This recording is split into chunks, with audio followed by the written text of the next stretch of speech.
Thank you, ma'am. I knew you were meant to pray. I won't tell people why. You came at the right time. But thank you so much. I'll just give you a brief about the Stacey Fru Foundation. Stacey Fru Foundation is an NPO, a registered NPO, which was founded when Stacey was only 9 years old. She's the founder, by the way. Wow. Yes. So this makes it like 7 years ago. It's not a small baby. 7 years, someone in grade 2. So yeah. The aim of the foundation is to empower and encourage children to learn to read and write. Through the foundation, the Stacey Fru Foundation, we constantly donate books, computers, clothing, food with your support. So what basically we ask you to donate books, anything you feel we can also share. We kindly ask you to do that. Today, if you have anything you need to share with us, please get hold of me or Stacey. Like, nothing is small, nothing is big, nothing is bad. Because I suppose when you give, you also give something you want someone to use. You are not giving to them. Not in a bad way, but we kindly ask if you have anything you feel you want to donate to our foundation. So the Stacey Fru is on social media, staceyfrufoundation.org.za, and we have a number of projects there as well. Find time, kindly go through, see more projects. Even the book drive is one of our projects. There's African Children of the Year awards, whereby we award children who are doing amazing work in Africa. Kindly go through and also check it out. So today, being here and you being here, we are very grateful. We don't take it for granted. Thank you so much. I just say we are starting the program now. Those who join will join. Those who are late are late. Don't forget to follow us at Stacey Fru on social media. Like, comment, like I said. Thank you so much for the prayer, ma'am. Without wasting more time, we'll just go straight into it. Where's my other mic, please? Before I even start, I'll let a secret about the book. The book is called, each chapter has a code. So as I was looking for my speakers, talking to my speakers, I was also looking for codes. So what I'll do, even when they send me their bios and everything, I'll just want to get something out of it and share with you, because Middleburg book, each chapter starts with text, and I found it very cool. I'll use the 2000 language.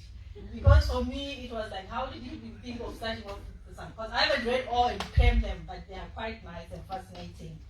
So as I go and introduce my speakers, I'll be sharing you what I felt you must know about them, or what they feel, or what they say, or what they like.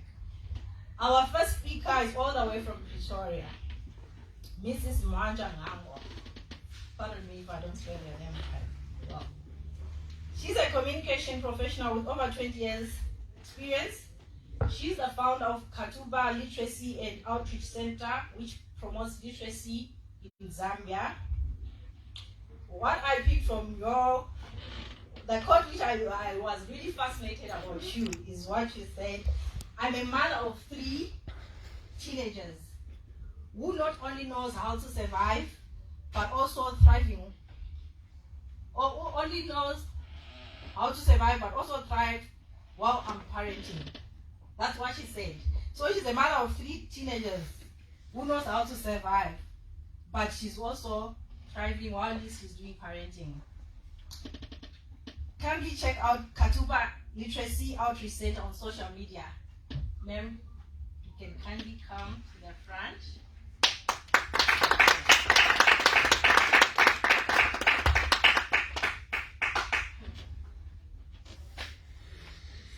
Thank you.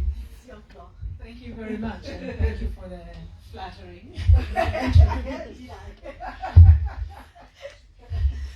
Doing the work that I do book launches, but it was all part of work. But for this one, it speaks to me as well. It speaks to who I am and the work that I do. And yes, my name is Mwanja Nganjo. I started Katuba Literacy and Outreach Center It's formally registered now for 2 years, but the work started about 9 years. So I think we're just about 2 years older than the Stacey Fru Foundation. Thank you very much for giving me the opportunity to speak to you this afternoon. And thank you so much, Stacey, for being such an amazing young lady. Stacey's mom, Stacey's parents, you're doing a phenomenal job raising such an amazing young lady. Dorcas asked me to speak on mothering teens, and I thought we could spend 2 weeks talking about experiences when it comes to mothering teenagers. And so for my talk this afternoon, I'll first speak to the parents, guardians, and caregivers of teenagers and just give a few examples, anecdotes of what it is that I've experienced, and then I'll end off with some takeaways for our younger audiences, our children, our teenagers, and their people in this room. So firstly, being a mother of teenagers, I've got 3 girls. The one is 18, the second one is 17, and my youngest is with me today, Delisa, she's 15. Being a mother of teenagers, I'll start with a caveat. I've always been afraid of teenagers. As a teenager myself, and the things we used to say about our teachers behind their backs and making jokes and all those things. So I kind of would shy away from teenagers, but I love the young ones. I love the preschoolers. Because they believe everything you tell them. You know, the young ones, we tell them about Santa Claus, yes, they're with you. We tell them about fairy tales, they're with you. But teenagers, lo and behold, and blink, my kids are teenagers, and I'm there. And praise the Lord, it's a blessed job to be mother of teenagers. So I say, but how do you actually survive the teen years and thrive? Because actually, when she gave me the topic to speak to, I mean, you don't look at yourself and say, oh, teenager, what am I going through? What am I saying? No, you just go through the motions. But then, in preparing my talk this afternoon, I said, okay, I think I'll share just a few key points on what gets me going and why I actually call it a blessing. Well, first and foremost, I know it's a cliche, but teenagers are actually turning into young adults. And they can no longer be mini. I know it's nice to tween with the little one and all that, but then they're turning into adults. So once you realize that, then it's easier for you to say, all right, when they start pushing that envelope, when they start seeking to push the boundaries a little bit, you realize, okay, you're actually doing a good job as a mother, as a father, as a caregiver. You're actually doing a good job because they're actually turning into their own person. Therefore, give them the room to grow, of course, within healthy boundaries. So learning to realize that they're turning into young adults. And then I stopped buying clothes for my kids because the last time I bought clothes, nobody really wanted to wear them. All right, so I realized, okay, to make my life easy, I will just give you money and go to the shops and do your own shopping. The best I can do is just buy a t-shirt and pray that one of my teenagers will like it. So that's what it means to let go. But also at the same time, when your teenagers are growing, they say, oh, no, I'm 16. I can do this, I can do that. I challenge them. I say, all right, you're now growing. So it means you can take on more responsibilities at home. How about taking on more chores? I can't always be babying you. And they don't like me for it, but they'll thank me later. Because overall, you don't want to bring up an adult who can't even make their own bed. So, yes, I harp and harp about certain things, but trying to find a balance. Second point. Clap for that. Mothers of teenagers who understand. Second point, what keeps me going is the realization that I should be my children's biggest fan. I should be their biggest supporter of their dreams. I think Stacey's mom is doing a splendid job supporting Stacey with all his aspirations, in all the work that she's doing, the phenomenal work that she's doing. So being a mother of teens, realize that it's a hard world out there, and when a child comes home, they want to be cheered, they want to be supported, they want to know that what they're doing is right. So being your child's biggest supporter, support their dreams. Not all dreams are there. I think when I was about 14, I actually wanted to be a truck driver. Of course, along the way, the dreams somehow died and fizzled out. And I'm happy to say that today I'm doing some of the work that I always wanted to do, reaching out to others who have less opportunities than I have. So be your child's biggest supporter. Point number 3, look at it as an adventure. Mothering teenagers is an adventure. Your teenagers are changing. Yes, we talk about hormones and we talk about everything. But now when I sat back to retrospect, I realized that I'm also changing. I'm also growing. As your teenagers come to you and they ask you questions, you find yourself researching certain topics you didn't know about. You find yourself learning about things that you never thought you would. New circumstances that you never thought you'd find yourself in. So look at it as an adventure. Each day brings new challenges, new opportunities for growth as well. Last point, remember that you as a mother, as a parent, as a caregiver of young children or teenagers, you are the ship, you are the captain of your ship, all right? Remain anchored in your values, in your belief systems. Yes, but also be honest. Yes, your crew might want to mutiny, they'll challenge you, they might want to rock the boat, teenagers will do that, but stay grounded. They might even challenge your value system, your belief systems, who you are. But at the same time, while they're pushing your boundaries like that, they actually find comfort and solidness in knowing that this is what my mother believes in finding that anchor. And be honest with them. Certain things that I don't know, I've reached a point where I frankly tell them I don't know. It's not because I don't want to engage with you. I mean, it's because I just don't know. I'll give you an example. A few years ago, and another caveat, I did pass my math in grade 12. I passed. It wasn't a distinction, but I did clear my math at grade 12 level. My child who was in grade 4 came home with something called horizontal addition and subtraction. My husband was at home. I said, fine, I'll look at the example and I'll help you. I helped my daughter do her homework. It's done. We move on to the next thing. The next day, my child came home. She got 1 out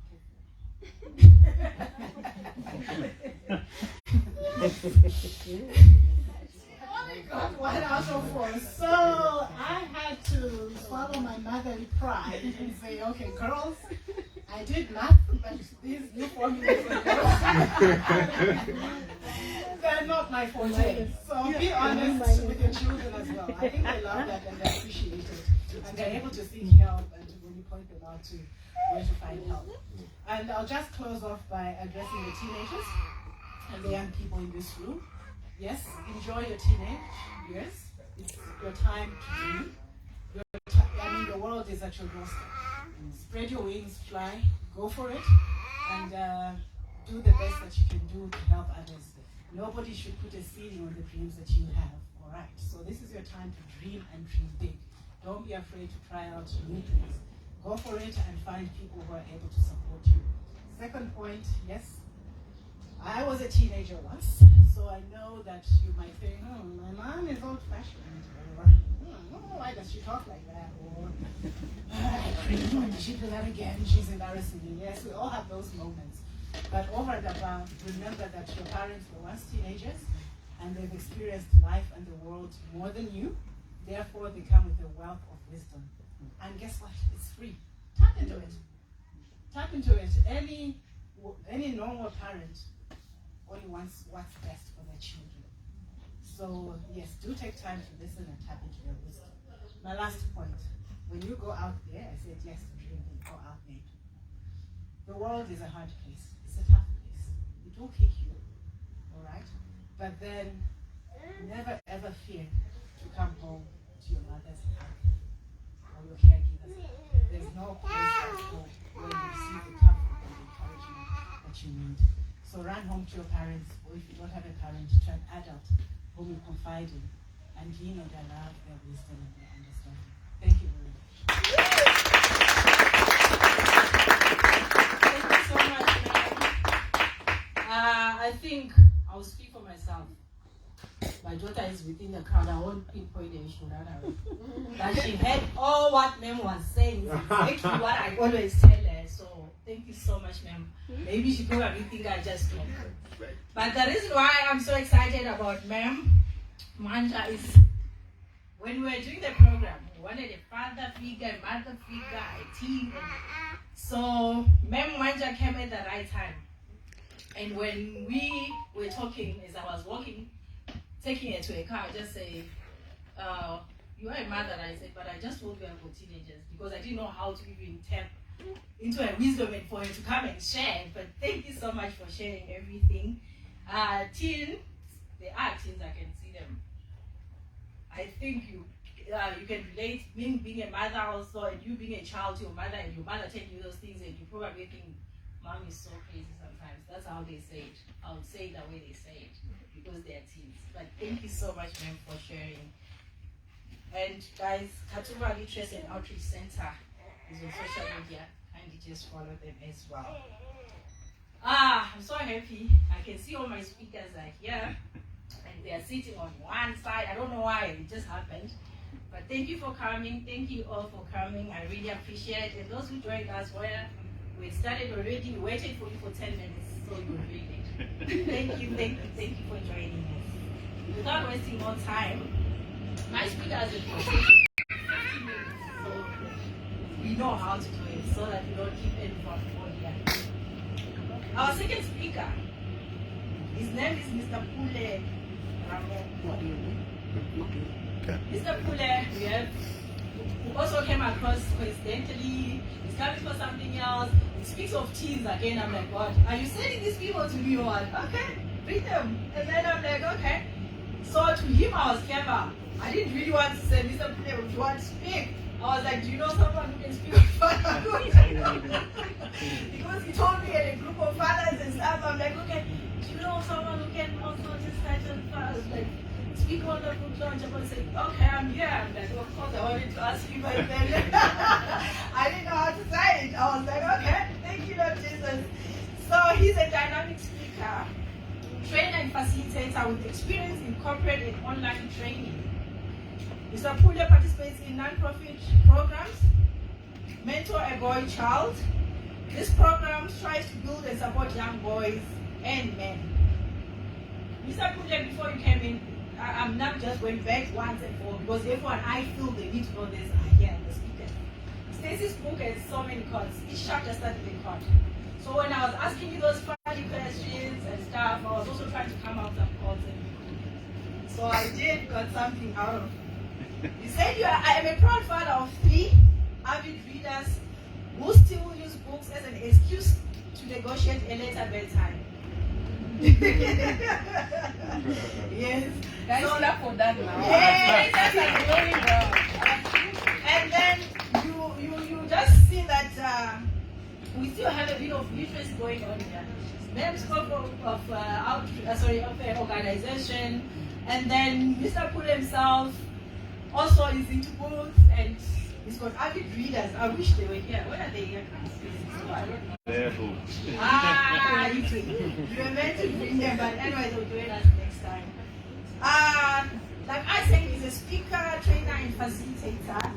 To book Mr. Pule for any of your events where you see a church, his email is pulekr@gmail.com. It's here, but I'm sure you remember. pulekr@gm.com. Sorry, pulekr@gm.com. That's his email address. Mr. Pule, can you come to the stage? There's a short file. Come on, give me one, yeah. That's it. Thank you for coming. Once more. Where's my mic? Oh, yeah, I thought you took it. Yes. They need to hear the voice. Hello, everybody. I said hello, everybody. That's much better. It's a Saturday, guys. Let's do it live, eh? I see nice, beautiful people in the room. Welcome. Thank you all for coming. Stacey. Look at that girl. Somewhere else. Stacey. Look at her looking like a rock star.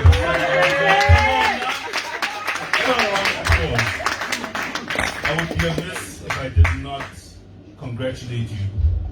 You're the reason we're all here today. This is the starting point. So congratulations. You have done great work before. You're doing great work now, and you will continue to do great work. So congratulations, and And well done to yourself and your family for the support they've given you to get you to this point. Round of applause. So, thank you for the wonderful introduction. I think I need to just elaborate on how we came to meet. There's a gentleman at the back there, his name is Franklin Kuhn. Franklin was my lecturer at the previous company where I worked, and he posted a status update. Anybody looking for free books? We have free kiddies books. And I jumped to the opportunity. Because as a parent of 3, that's me, your mind is constantly, subconsciously or consciously thinking about your kids. As a parent, you know how I feel, right? You walk into a store, you want to buy something for yourself, but then accidentally, you see something for the kids. A pair of shoes, socks, a t-shirt. So whenever you see something for your kids, you get excited. Wow, free books. So I would like to start by thanking Frank for introducing me to this wonderful foundation and introducing me to Stacey and everything that you guys are doing here. So a round of applause for you guys. And I made a commitment. I thought I was going to get 3 or 4 books. I walked in here, the officer was like, welcome. Let's go to the back. And she gave me a big box full of books. Wow. Right? And I made a commitment to her that I'm not going to hoard these books. I'm not going to be selfish. I'm going to just give some for my kids, let them sort out what they want, but the rest we have to give back. That's what this is all about, right? We have to give back. So I'm making that commitment on behalf of Stacey Fru Foundation that we will be giving back to the school where I went to in Attridgeville. Right? Thank you. And I think we all know the socio-economic situation that we're living in. Not everybody has access to great education. So when an opportunity like this comes where we can give back to those that are in need, I jump to it. Because I know that most parents would want to give their kids a great education. So with the Stacey Fru Foundation, I think what you guys have done is absolutely amazing. So thank you for that. Thank you. Now to get to the point as to how I got here. Yes, I saw what you were doing there, asking me about other speakers. And I was like, this one wants me to come and speak. This one. She's using tricks. But I was more than happy to, because I feel like this is such a great topic and a great conversation to have. Our kids are going through a lot, especially our teenagers. So having a young, ambitious, hardworking team write a book that our kids can relate to is absolutely amazing. And for me to be able to speak about my role as a father in the 21st century is an absolute blessing. So what does it mean for me to be a father in the 21st century? I'm going to make it a bit more gender neutral and say as a parent, to be more inclusive. Yes. So as a parent in the 21st century, we're also dealing with a lot. Right? Can I just see by a show of hands how many are parents here? Quite a few. There you go. Alright, so we all know what I'm talking about, right? Our parents had a lot to deal with, and we have even more, right? But I remember when I was a teen, I would catch taxis and I would be out there all by myself. And when I look at my 15-year-old, I'm like, oh man, would he be able to? Can he? Is it safe? How do we make sure that we ring fence to make sure that they're protected? We live in a completely different world, right? The advent of technology in the past 20 years has been really great. Artificial intelligence, chatbots, we've got these wonderful things in our hands we can do almost anything with. But at the same time, it's opened us up to quite a lot of danger. As adults and as children. So we have to be aware as parents that this age that we're living in is one where we have to be very cautious. Teens in the room, can I see how many teens are in the room? Yeah, there you go. Yeah. Quite a few as well. And the hands slowly go up. Yeah, it's okay. They're a bit shy. You have to understand that parenting, it's not about limiting you. Parenting is about showing you love in a supportive, comfortable, and disciplined manner. It's an extremely difficult job. from day one, this person needs food, clothing, shelter, etc., etc., etc. So when your parents come to you and they say, do this and don't do that, it's because they're trying to mold something in you for the future. And this is where technology can be a good friend or an enemy. And we need to be aware of that, right? As a parent in the 21st century, look back at COVID, the lockdowns. What a scary time, right? At the same time, our kids were still able to continue with their education because of technology. A good friend. On the other hand, we know of all the dangers. We know about social media. We know about all the challenges that are on the TikToks and. So we have to strike a balance when it comes to technology, right? And we have to have those honest, frank conversations as parents and kids. What is allowed and what's not allowed. It's very difficult, right? Because we also know that as teenagers, we don't always like to go by the rules, right? We've been there, guys. We understand. So the key here is being able to have honest, open conversations. Times have changed. Times have changed.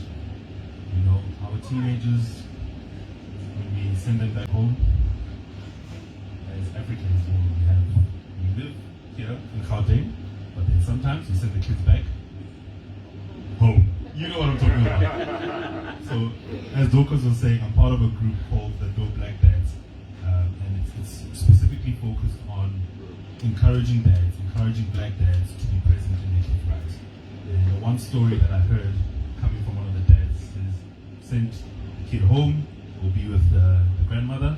The grandmother says, wake up early, go and sweep the yard. Now, Gen X, Y, Z, whatever gen that they are, said, hold on now, wait a minute. This is a whole bunch of sand. Yes, it's your yard, but it's a whole bunch of sand. Why must I sweep sand? And the grandmother just said, because that's how we've always done it. And when he got back home, he said, they're making me sweep sand. It doesn't make sense. And the father said, it's just how we've always done it, right? And you know what I'm talking about.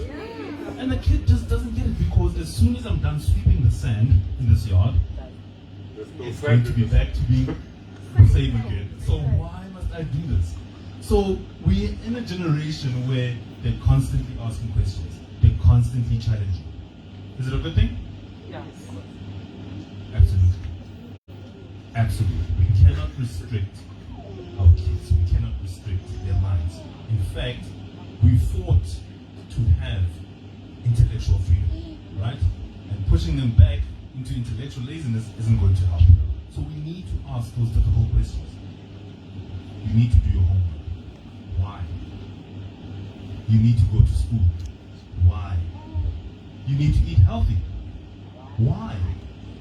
If you don't have the answers, I heard you ma'am saying you don't always have the answers, guess what? You go. And if it doesn't make sense to you, then it really doesn't make sense, does it? You have to explain things to your kids in a way that makes sense. Technology included. So if you're going to tell your kid, I don't think you should be on TikTok. I don't think you're ready for Instagram. The question is going to be, why? We need to have those honest and open conversations, right? It's very difficult to explain to your child what kind of danger you're talking about. It has to be age appropriate, obviously, but we need to have those conversations and say, we are good people in this family, but outside there are some bad people.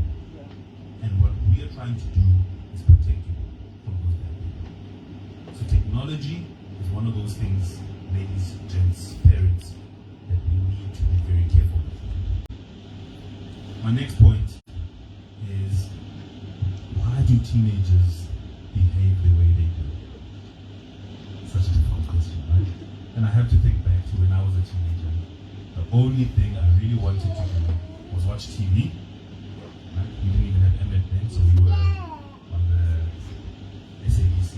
So we used to watch YoTV and see some nodding heads. Huh? Yeah. Of course.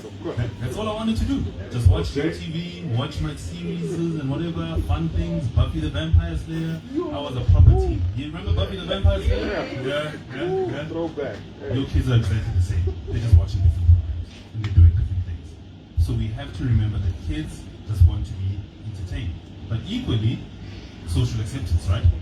You don't want to be that kid that comes to school on the Tuesday or the Wednesday and everyone's like, yo, did you see that thing that happened on this road? Yeah, ish. I was grounded. Ish. My parents didn't let me watch. So social acceptance is so important to our teenagers.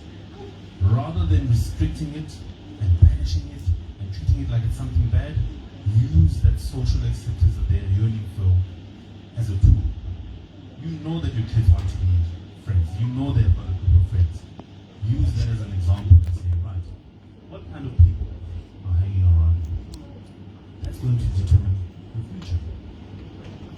The top 5 people that you hang out with, that's who you're going to be most like.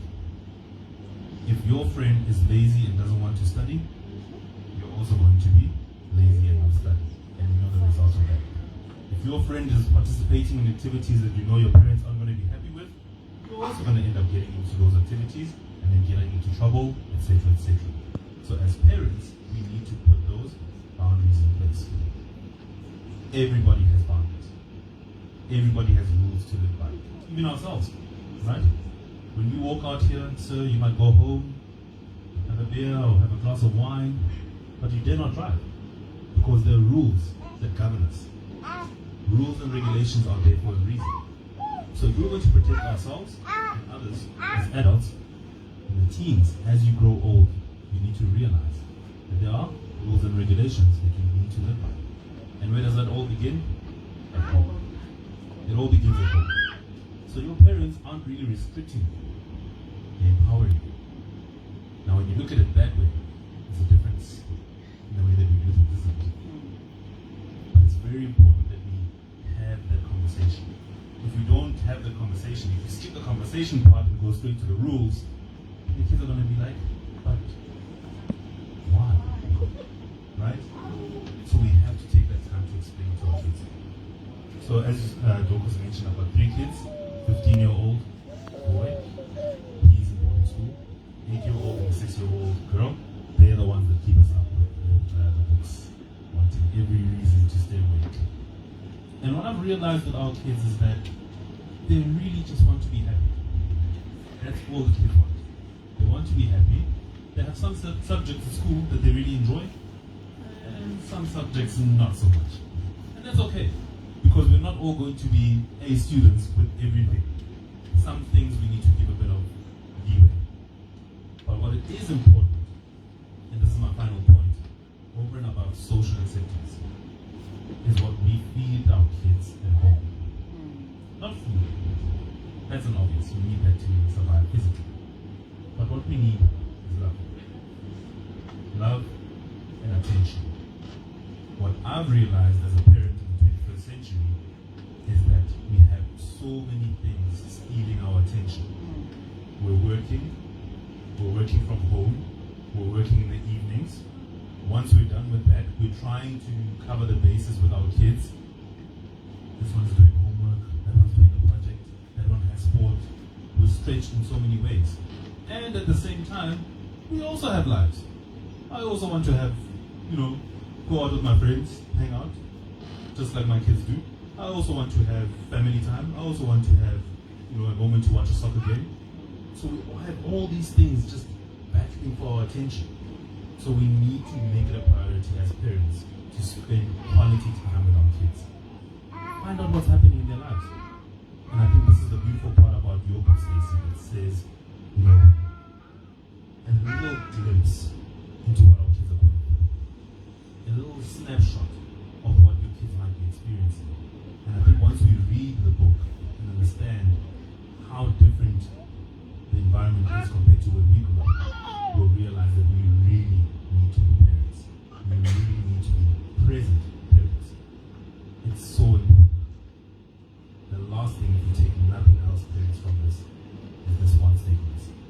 Our kids need us now more than ever. Now more than ever. just come out of a pandemic. We've got load shedding. Everybody always laughs when we talk about load shedding because what else can you do, right? We've got economic crisis that's coming in 2020. We've got so many things that are happening, and at the same time, our kids are growing. Our kids need to go to school so that they can go and get jobs, so that they can have a family, so they can be successful. They need us now more than ever. Because as Ma'am mentioned earlier on, when things go bad, and kids, eventually, things will go bad. It's just how life is. When things go bad, you need to know that there's a place. It doesn't have to be a physical place. It doesn't have to be a mansion. But a place where you can go and be yourself and get that hug, get that strength, so that you can go out into the world and be the best that you can be once again. So I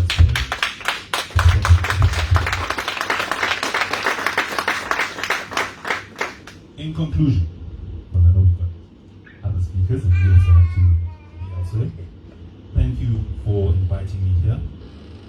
Remember, restrictions on technology, but use it for great purposes.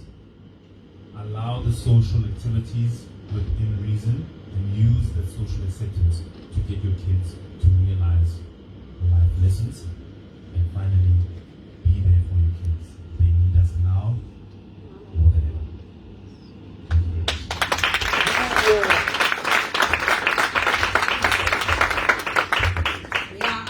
He's a speaker, right?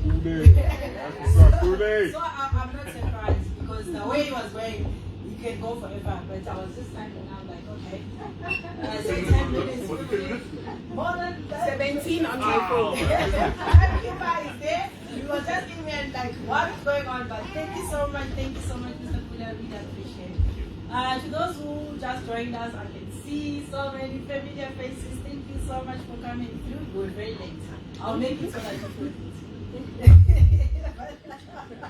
Thank you so much for coming, although you didn't miss much, but yeah, the ship had already started off. The program will continue. I know people, maybe are you getting involved? Because these are good conversations, we should have more. No. So are you okay? Are we fine? Are we good? Okay. So, like I said, we're balancing this all speakers in because mothers, fathers, this is the team. We also need teams to speak. And I'll be very honest with you, I was looking for a boy and a girl. And then a girl never pitched, but I said to myself, yes, I wanted a guy instead because we always have women, we have women. We don't have fathers. If we're doing something, I'm sure they just take it like, no, Stacey, maybe it's a girl's house. So mothers, they always come and do something. And my wish is also to have fathers and mothers just to have balance everything. So when a girl disappointed me, I said to her, no, it's okay. Because I got a boy. And I was so excited. So my next speaker is Mr. Kotsa Monahe, all the way from Rwanda. Yes. Good job.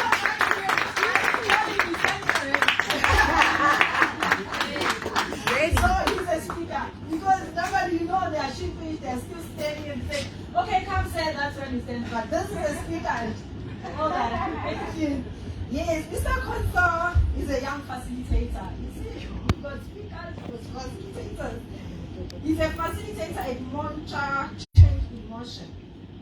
He's only 16, guys. Come on.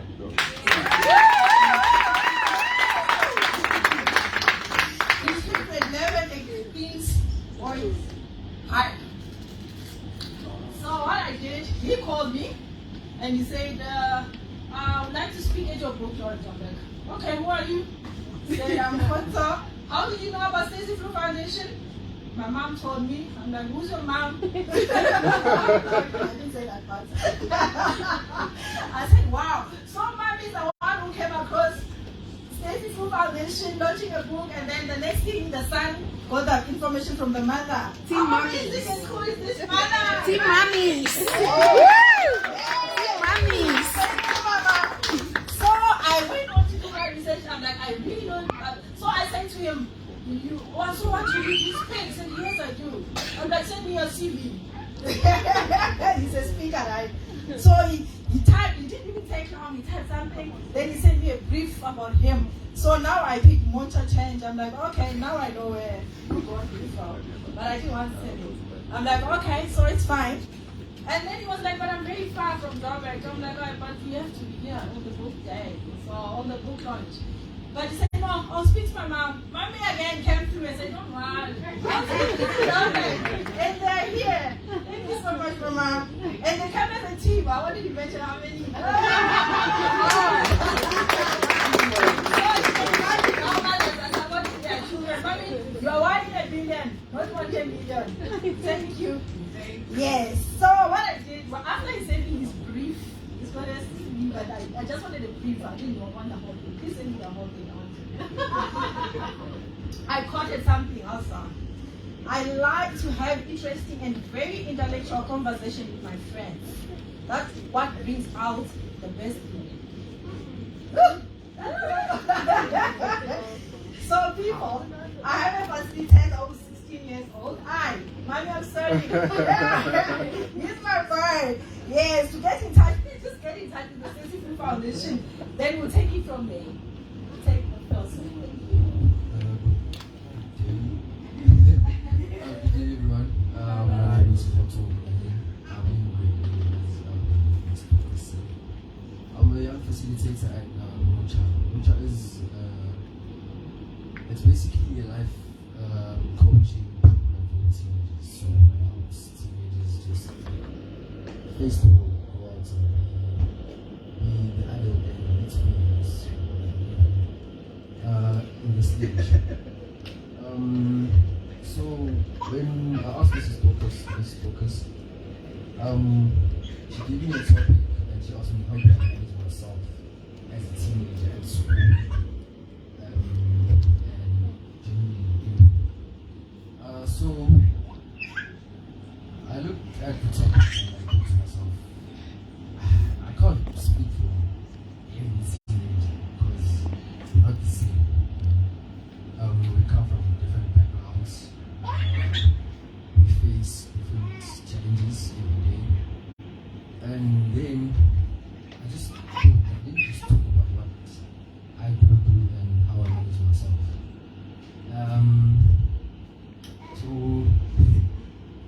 So the most thing that teenagers can't manage or have to manage is school. So we have to go to school every day and sometimes just tired. And imagine I live in Middleburg. I have to go to Springs. And that's like a 15-minute drive every day. And that means I have to get up earlier in the morning. So when I ask my friends at school, like, where you go? I mean, like, yo, hey, go there. I'm like, yeah, what can I do? Because Springs boys are very good school. And can I just go out to school? Sorry.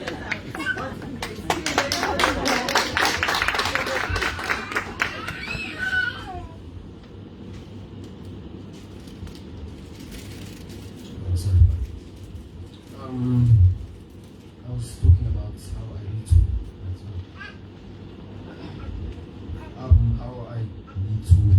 prepare for school. So I don't know if you guys know what the end is. It's like 1 hour. How do I manage myself? I basically wake up 20 to 5 because I'm school and I have to work. It's like, oh, I have to wake up. And you know when you wake up, then it's like, oh, again. And then you have no other choice but you just have to do it. And that's what I tell myself. Just wake up because crying about it and just draining your food, it's not gonna help. It's not gonna just vanish and then you're not gonna go to school. At the end of the day, you're gonna have to go to school. And another thing that we face as teenagers is social media. Social media is you see your friends have iPhones, you see your favorite artists with a car, you see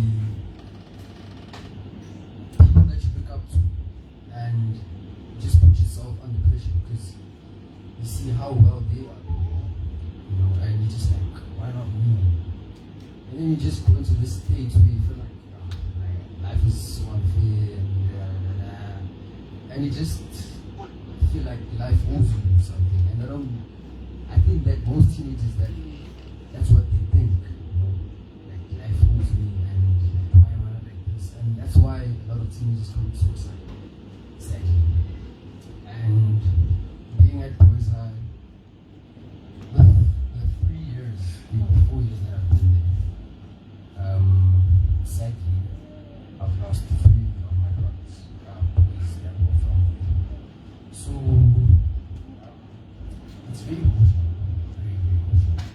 The person that you see every day, like you wake up in school, know that you're not going to see them, and then on that day, you're not going to see them. And it's just so sad. And then as put us in an assembly, the first time this happened, I was in grade 8, which is my first year, and I made this amazing friend. And so you know those guys that are so, and when he's there, you're all gonna laugh. All of you are gonna laugh whenever he's there. And never on any day think that he's going to do anything. And sadly, the next day, in the morning, he got out to the same day. And then, like you could see all of the teachers were crying. All of the teachers were crying. Everyone was crying. Asking myself what's happening. And then when they told us that we have lost our brother, and then I see him just quiet. Like you could feel like the coldness.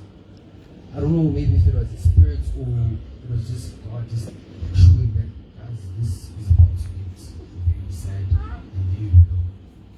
And they told us that it was easy, he's left us. And then I couldn't believe it. I went to her to ask him. And then she had me to see committed suicide. And they're not sure why. And then I thought to myself, this guy was always happy. This guy, when I was just with this guy, I'm sure I'd get home and my uniform was dirty because I was laughing so hard.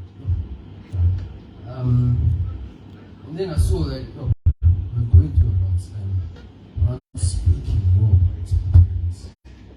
As teenagers, I feel like you close yourself and you tell yourself that I'm going to do this, I'm going to do this. And as Mr. Puli said, he said that, you have a place, make him go to the places where it is.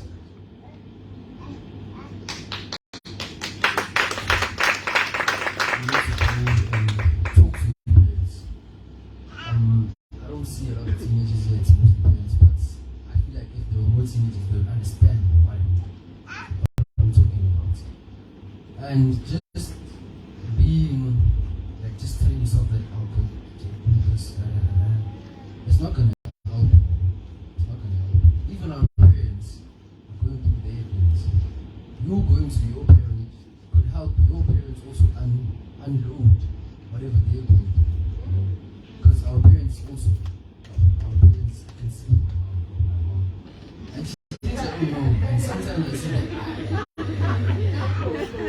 now it's going up. And then, I just decide to hug her. And she just cries. And I just feel so happy that, I helped my mom go through whatever she was going through. And we need to speak more. As parents, sometimes you go to your daughter on your side and you're not going to get a response. Most parents don't get a response because that's how teenagers are. They're in the state of how can you. But what I can advise you parents to do is just don't go full force, just be there. Just if you can just stand like this, and just hold their hand. Don't be all just be there. And assure them that you're there for them. Show them that you're there for them. Don't just tell them. Like if they ask you for something, because I know teenagers always ask for things. I'm sure I asked my mom No. We also need to learn how to think. Like you're gonna ask for something today. Like maybe it's actually or maybe a t-shirt. And then tomorrow you're gonna ask for that thing again. Like another thing. Then tomorrow you're gonna ask for another thing. And tomorrow you're gonna ask for another thing. You have to think that okay, you know that my mom or my dad goes to work and gets me say it's not the end of the month or it's not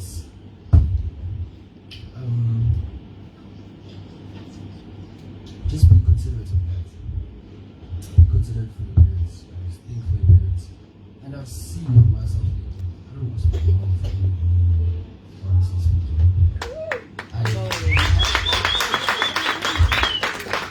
I've found a way to actually make money for myself.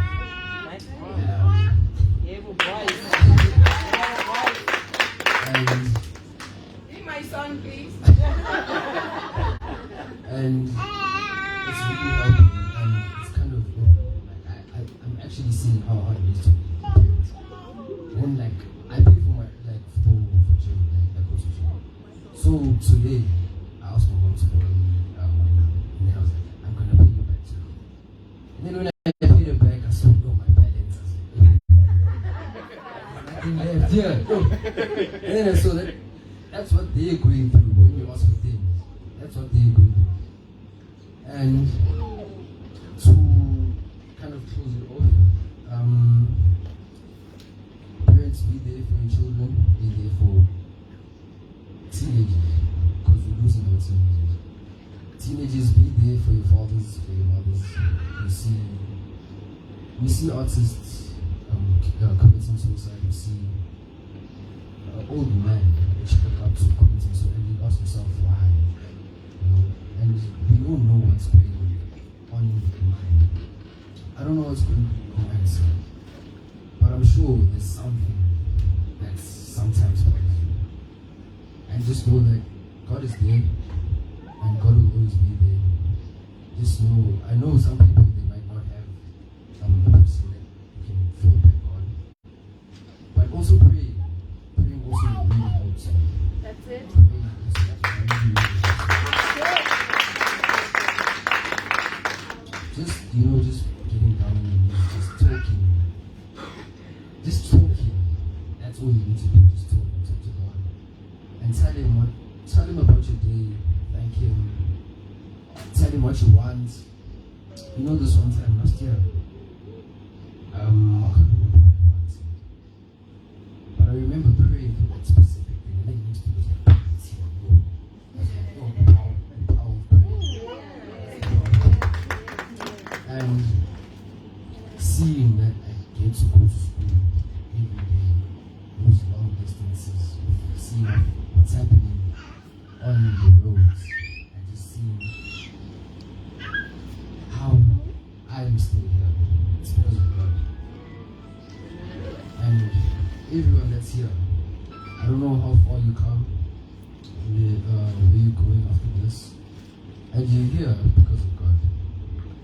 Without God, you wouldn't be here, honestly speaking. And even if you might think that you're all much of it, it's not much of it, it's God. It's not that you're Michael Schumacher, it's God. And teenagers, I don't know what you guys go through. You don't know what I go through, but whatever we go through, just write about it, just sing a good song, listen to a good song, pray, just hug your mom, and let's talk about it. Thank you.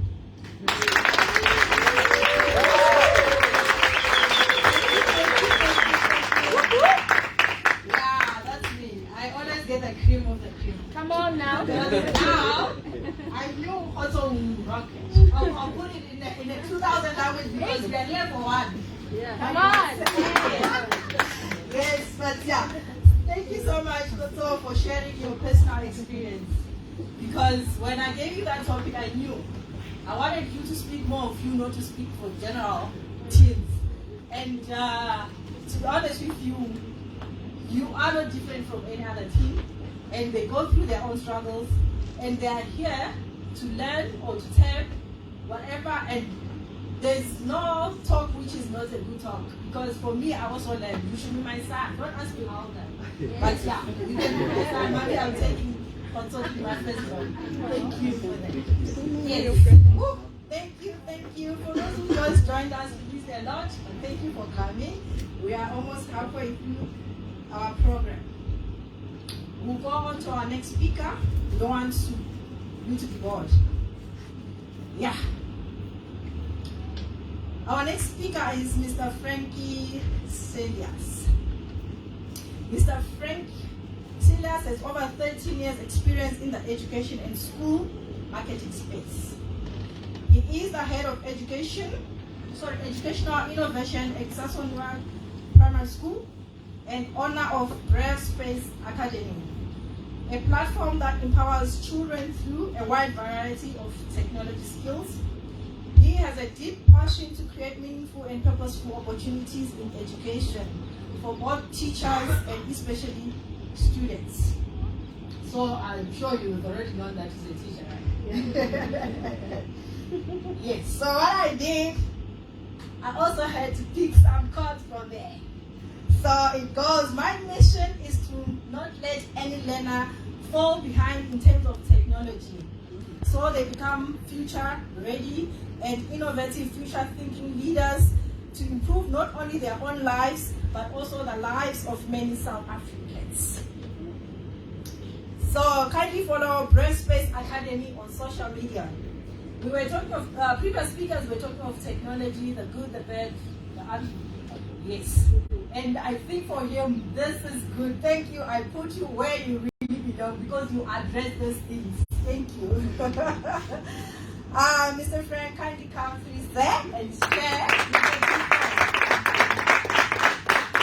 I see on Facebook you are not sharing much. Are you there? It's Stacey Fru on social media. I'm watching. I need numbers, and I'm seeing my numbers haven't changed from last week. What's going on? And apparently you said we should use the hashtag Dorcas as well, so you also get some exposure. Let's not go there, technology. Good evening, everyone. So, first of all, Stacey Fru, thank you so much to you and your mom and all the organizers. Thank you so much for inviting me. The pressure is on tonight because my principal is actually Mr. Khan, so I have to read extra excellent reading. LY adverb, yes, okay. So, you all know that, Stacey, you all know the LY and the adverb. See, I'm a teacher. So, Dorcas, I must confess, I actually went back to your email now and I saw you actually gave me a topic.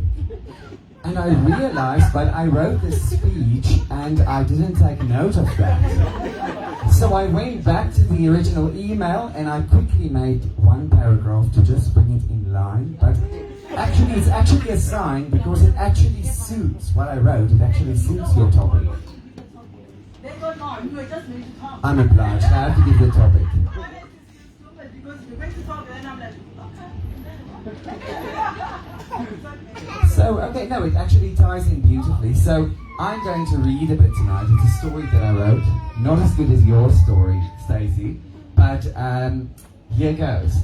And the topic that Dorcas sent me is teens in a school environment. Who creates the environment? Is it the parents? Is it the teens themselves? Or is it the school? And this is the part that I just quickly wrote here, this one paragraph. And the answer actually lies in a very well-known African proverb that says, it takes a village to raise a child. It takes everyone to create the environment, including the teens themselves. Jointly, as a village, we are able to create an environment that empowers and inspires. So that, you'll see now, that is the part that I quickly added. So then it brings me to the question, how do we create this environment? Well, by not sitting on the sidelines. Because Tim Cook, which is Apple's CEO, once said, the sidelines are not where you want to live your life. The world needs you in the arena. Stacey, the world needed you in the arena. And that's why you came to the party, and your sixth book, how amazing is that? That deserves applause. admire leaders like several change makers around the world, several leaders around the world that is creating this change. And you, Stacey, again, are not sitting on the sidelines like Tim Cook says. And I also wrote here, we all have dreams and passions for the future. These usually start with a thought. It starts with a feeling, and it starts with a spark. A spark that only ignites the fire if we move, like Stacey, away from the sidelines and really do something about it. A spark that leads to a fire of empowerment and upliftment that spreads, igniting the good every single step of the way, the magnificent and causing a chain reaction, firing up everyone around you to also light up their flames of passion as well as their determination. But this spark and fire had to start with an idea. Stacey, you had to have an idea. But most importantly, it had to start with someone. Someone had to feel your spark and drive to ignite your fire of wonder. Someone had to spark something inside you, a feeling within your heart and soul to turn your spark into your own beautiful fire. We all are because of that spark, because of that fire, because of that feeling, because of that someone. That fire of excitement and belief in oneself that has the power to cause a ripple effect throughout communities, throughout Africa, and throughout the world. It is about that continuous spark, a flame and a fire that keeps burning and burning. And yes, there might be water along the way that could put the fire out. And perhaps it succeeds at times. But what matters is that we stand steadfast and keep igniting the flame, keep igniting that fire. We keep the spark alive and we keep spreading the fire of hope, of dreams and of possibilities for a beautiful tomorrow. A beautiful tomorrow for all. Not only for us, but for those around us. Create a fire that brings us all together. This occasion today, Stacey Fru's book launch, is such a fire that brought us all together. It's a celebration. Around Stacey's fire today, we share stories and we sing and dance, because I saw on social media how much you love dancing and singing as well. United to encourage others to believe in their dreams and write and tell their own stories too. The fire of Ubuntu, meaning humanity, which is based on the plural and not only the singular. I am because of you, because we are, and you are because of me. And in beautiful, pardon my pronunciation, I'm going to try my best, in culture that captivates the meaning of Ubuntu so beautifully and so symbolically. The belief in a universal bond of sharing that connects all of us as humans through humanity. What I'm trying to tell you guys today is that you, just like Stacey, should be someone's spark, because someone was her spark. Be someone's fire. Be that someone to someone else who inspires others to fly higher than they've ever flown before. Be your own spark and your own fire. I'm almost done. Stacey Fru and so many other exceptional leaders, believers and change makers, because that is what you are. You are a change maker. You are a disruptor. Come on. Yeah.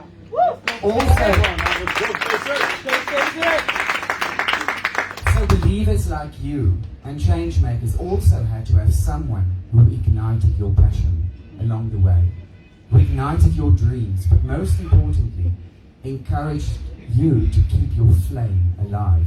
And I can see that your mom played a huge role in that too. They succeeded because of their will to keep their passions burning brightly.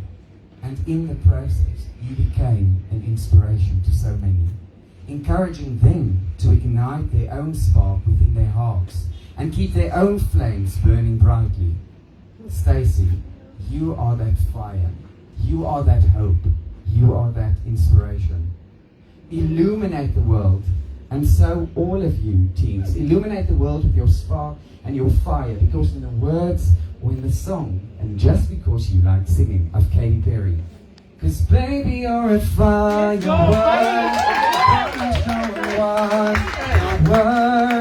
Thank you.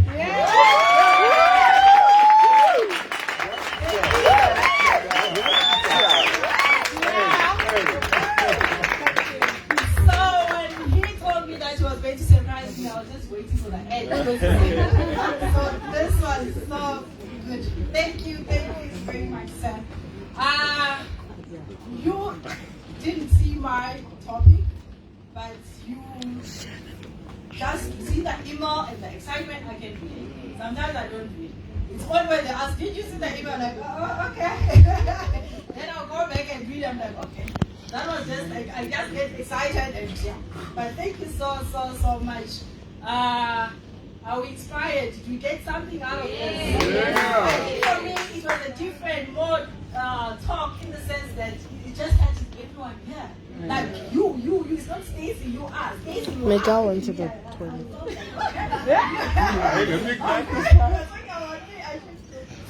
But thank you so much. Yes, I think it's getting even more intense. And I'm sure people are like, okay, so when is this coming to speak? Yeah, we are here, but we are going to finish just now. And then our next speaker is Mrs. Nhlanhla. Mrs. Nhlanhla. She's a jack of many trades. She's in the education, technology, international development industries, as well as a leader church. She's the chief executive of Edifice Legacy and also Covenant Security Solutions Africa, a cyber security organization. I can see you and Mr. Kalis talking after this because there's something. I see technology and I see everything, and then I see cyber again. I'm like, okay, this is nice. Together with her husband, Mr. Tim Nhlanhla, they serve the church and the youth in the community of Alex, our neighbor. And for me to get you was not by coincidence because I just thought we are home, Alex is our home, and then thank you so much for agreeing to come and speak today. Thank you, ma'am. And then now I got the profile. And then I'm looking for what I'm looking.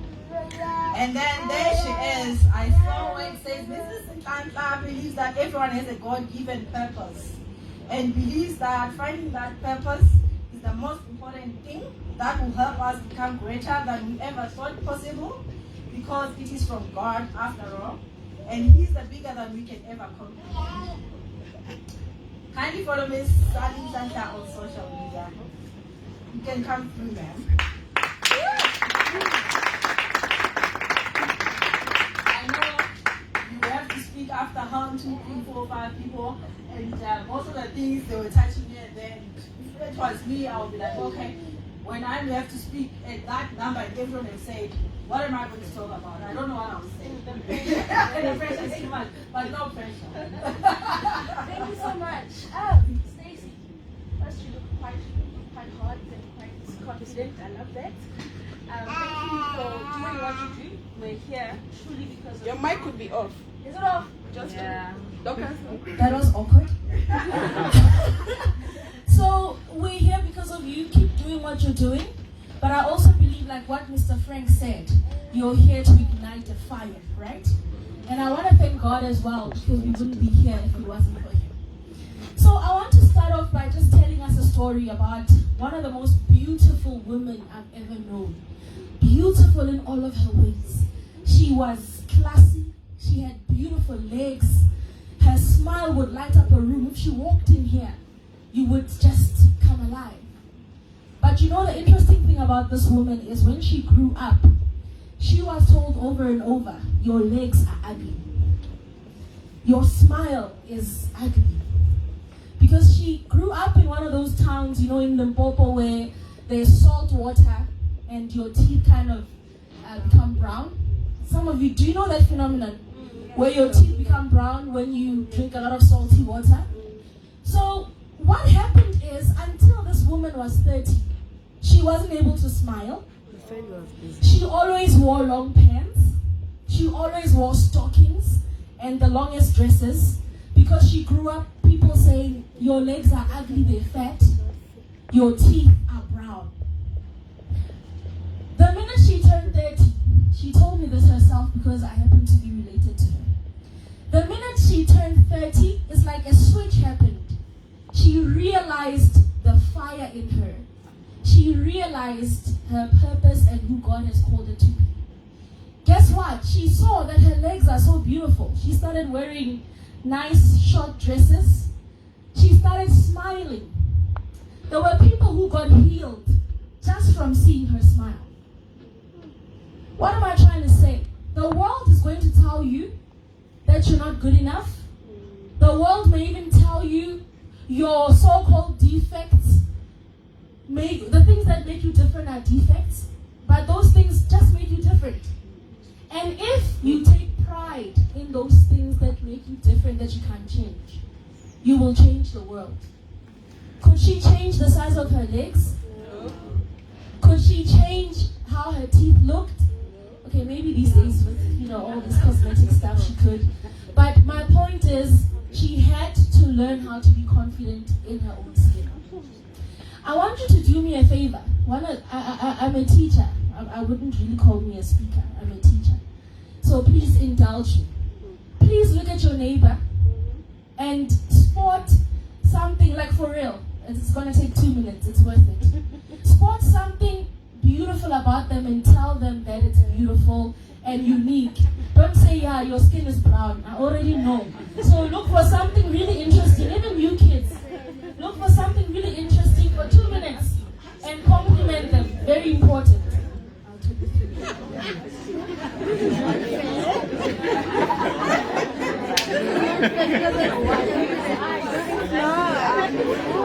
You have nice earrings. What she's wearing.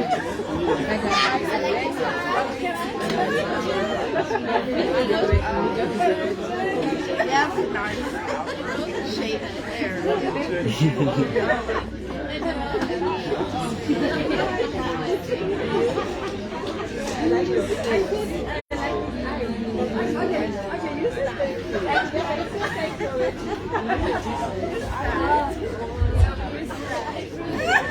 Alright. Okay. How did that feel? Did that feel great? Wouldn't it be awesome if you knew those things about yourself? Wouldn't it feel awesome if every time you looked at yourself, you knew those things that make you super different? I'm a believer that every single one of us has a superpower. Okay, the teenagers in the house who all watch Avengers. Who knows Avengers? Who knows Avengers, right? You know Thanos, right? Thanos knew how to use the stones. But Dr. Strange had the stone all along. Thor had the stone all along. But they were decorating. Am I right? Immediately, guys, I don't know if you, the older people, I don't know if you know Thanos and so. But immediately, when Thanos got a hold of the stones, he knew exactly how to use them. So if you've got a superpower and you don't know that you have it, and you don't know how to use it, it's going to be useless. So it's important for you to know what is your superpower. Because when you discover what your superpower is, nobody can stop you. There's too many people out there. I was severely bullied at school, but you wouldn't be able to tell because I knew my superpower from a young age. What that did is it drove my so-called bullies even madder. Okay, murder sounds like I'm saying death. It drove them even crazier, right? But I was never moved because I knew my superpower. I knew what I wanted to do. When you know what you are called to do, you know that you can't drop the world of it. I can't do what Stacey does. I can't do what Mr. Frank does. I can't do what Dr. Bushomani does. I can only do what I can do. And why that is powerful as teenagers, I was told I'm going to just speak to teenagers, but I have a feeling it applies to all of us. Why that is important. When I look at Tim's life, I will not envy to want to be like Tim. Because why? I know who I am. I've got my own thing. nobody can do what I do better than me. Nobody can do what you do better than you. It doesn't matter how clever I am, how much I study how you walk, I will be a fake. So to the teenagers, you need to understand your purpose. You need to understand your superpower, because when you do, nobody can move you, nobody can shake you. They can try, but you will be like that house that is built upon a rock. There's a scripture I want to share.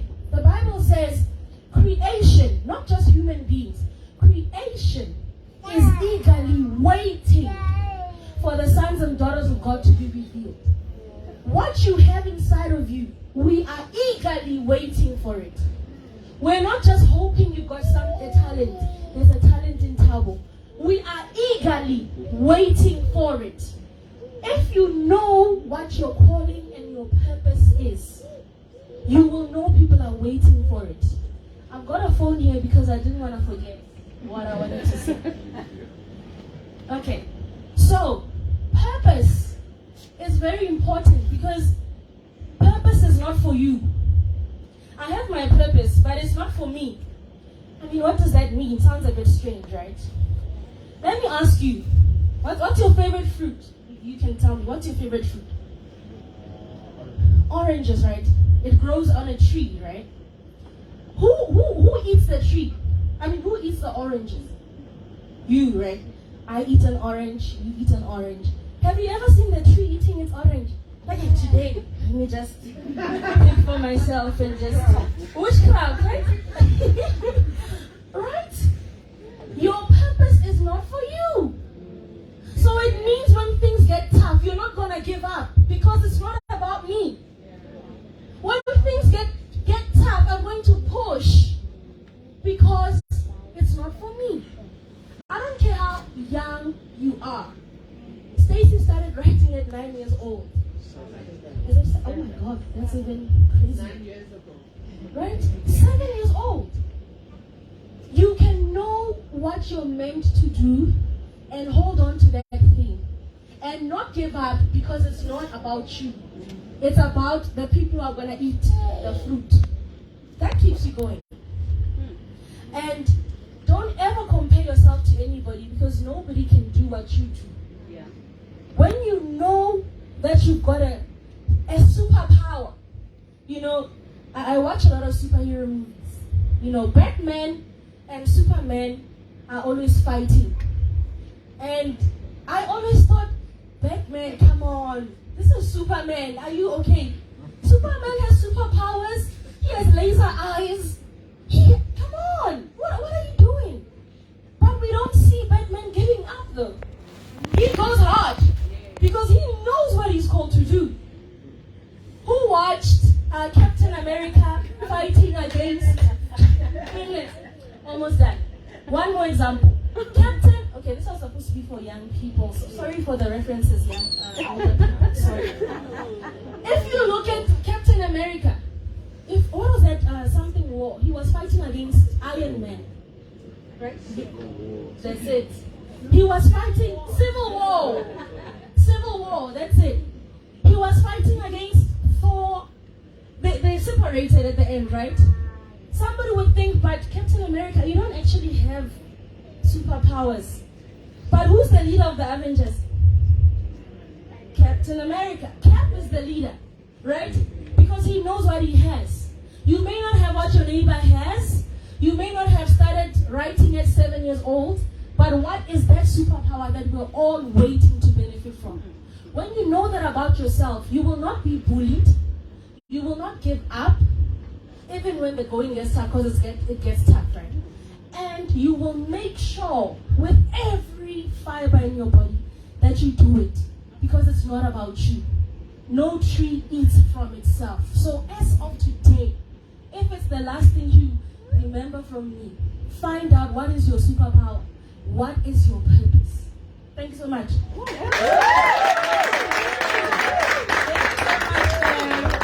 Yes. Like I said, this conversation can go on and on and on. We can have them the whole night, the whole day.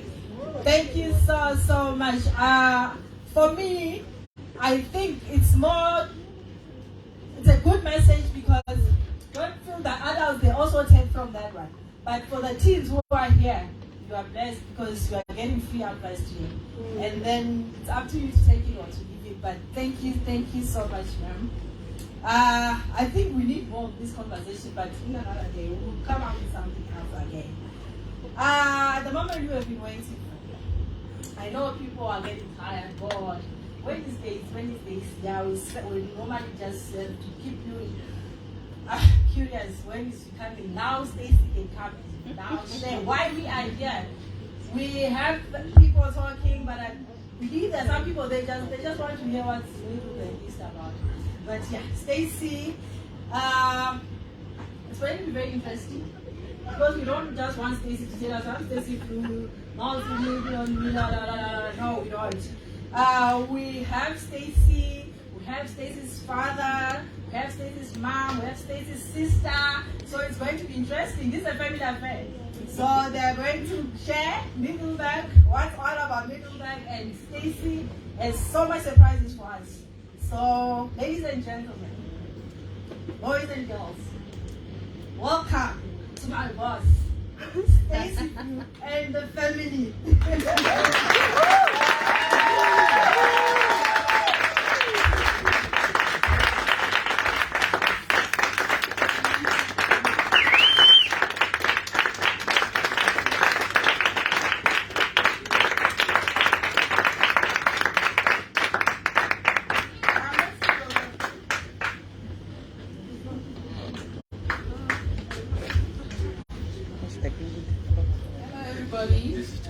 Are we there? Yeah. Okay. Before it becomes a novel affair, I would like to find out every child who is from 0 to 12 years. Please come sit here. 0 to 12 years. Because I hear they've only been talking to teenagers, yet I can't even see the teenagers. Come, if you're 0 to 12 years, 12 years, come. 11 years, come. If you don't come, you will lose out. And when you start seeing what I'm going to do to them, just sit down. It's not like you're not here. Everybody, anyone who is not here, when I stop talking, they're not going to come again. Okay.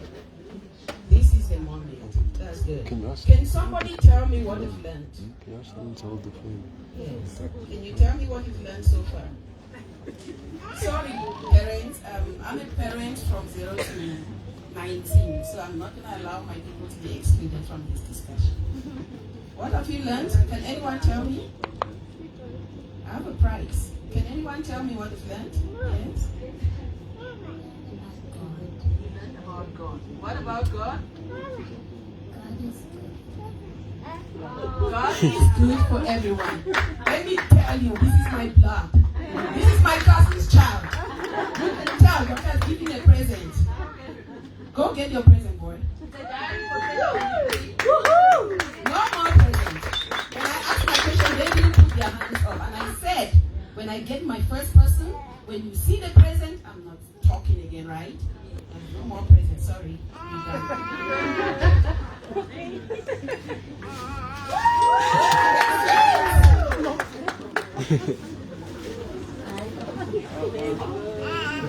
They say Stacey is a disruptor. Her mom can also disrupt, right? Okay. Okay.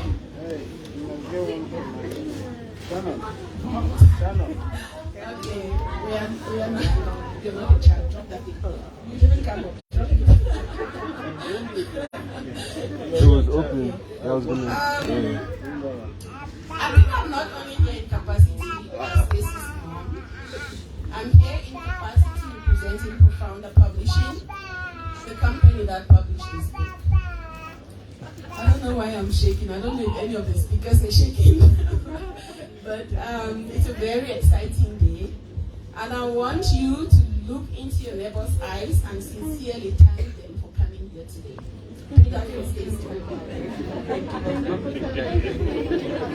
It's fine, you can thank them. I can see some people are jealous, they didn't thank their neighbors, but it's okay, we know how to manage jealousy.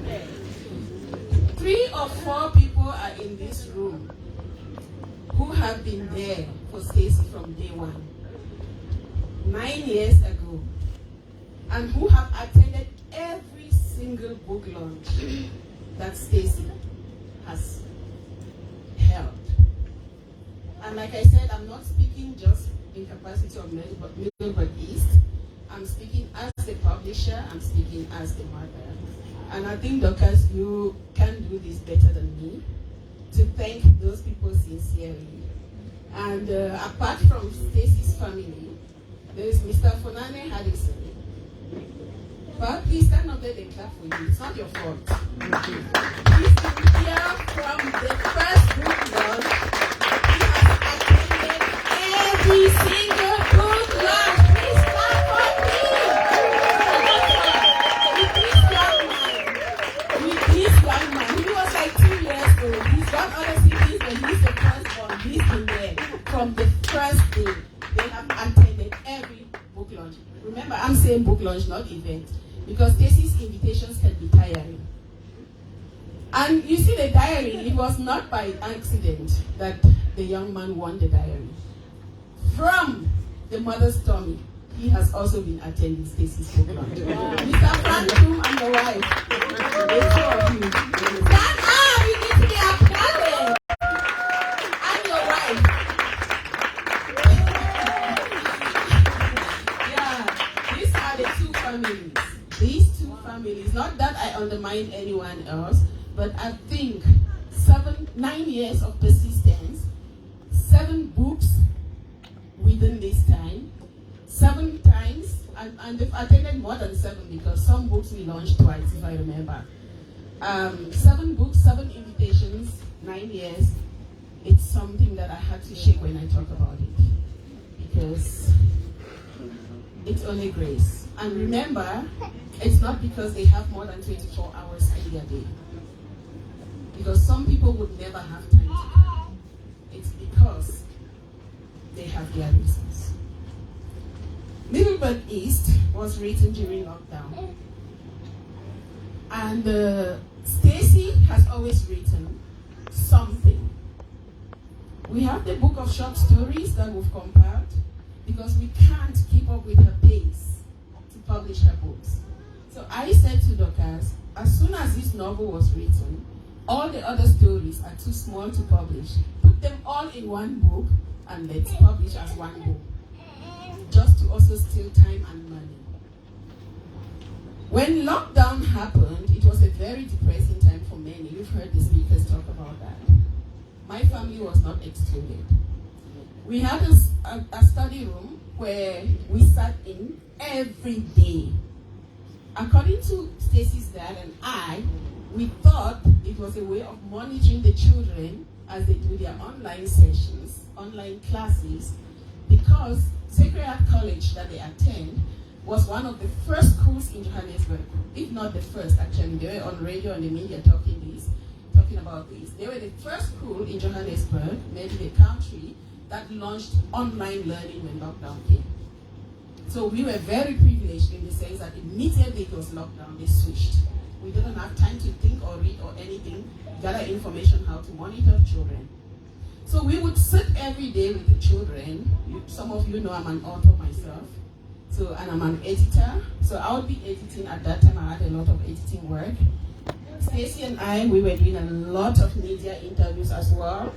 I on parenting and Stacey on how children are coping during this time. And one afternoon, I threw my head out of the window. I saw Dr. Fru right at the back there on the phone, probably texting the world.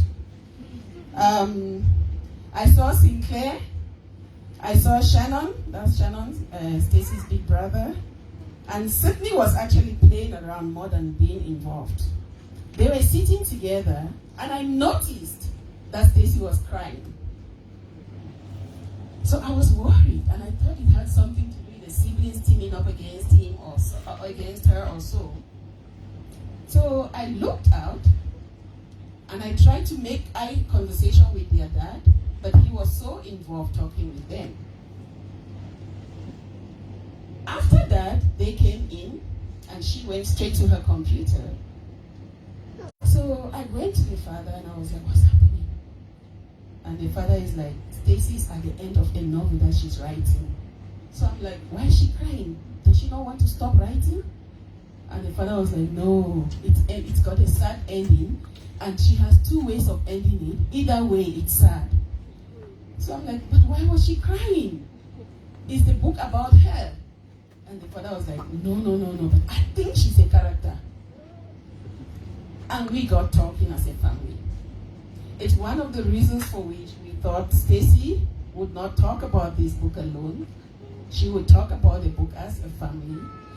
We would talk about the book as a family because it had ignited a family discussion. Before I carry on, Stacey, please don't give the story away. I would like to ask you questions. Sinclair, you read the book a lot, apart from the discussion that you people had. You also gave comments and things like that, so I'll also ask you questions. Yes, Sydney, you also, but I mean all of you, Daddy, everyone, but it's too much, we couldn't come up here. So, Stacey, address your audience. Not about the book, but about the book launch. I'll ask you questions later. This is not rehearsed, so please don't judge us. We didn't rehearse this. First of all, good evening to everyone, and thank you for everyone for attending this book launch today. And I must say, after the first two speakers, I think it was the teenager in me, but I just felt like I was being lectured. And they were saying, it's just, you know, a lot to take in, but I do respect and I appreciate everyone who's come up and addressed the audience today. I've learned a lot, and a lot that I still have to go home and raise with my parents about. So thank you once again. And I think that the reason why Middleburg is so close to my heart is not only because it's my first novel and I'm officially a novelist now. It's also every single time I pick up and I read the book, I find out something new. And every single time I read it, it's like I'm reading a new experience. And I think it's such a beauty to be able to have written something like this and to be able to share it with other people who are interested and forcing it on to my friends as well. So thank you once again for coming, and please enjoy the discussion.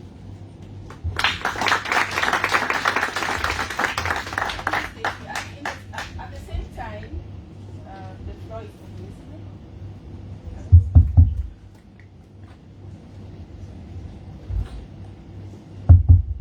Okay. At the same time, the floor is open to questions and queries.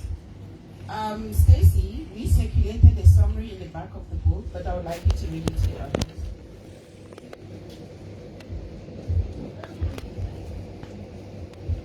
Is it worth losing a life to save another? 2007, a time before your time. Cato Sturrock is a modern teen who enjoys art, reads philosophy as a guilty pleasure, and loves his family more than he is willing to admit. Middleburg East was always viewed as a seemingly safe place with ominous energy. So when one of his closest friends goes missing, Cato's mind turns into a war zone. Set on a mission to find, or rather save their friend, three determined teenagers secretly go on a journey in which they endure violence, love, rejection, and anguish, ending up sacrificing more than they had signed up for. They become clouded by secrets, lies, bickering, betrayal, regrets, and pretense. If you have to choose between saving your sister and saving your best friend, who will you save?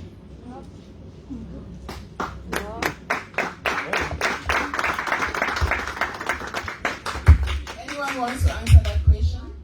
If you have to choose between saving your best friend and a sibling, who will you choose?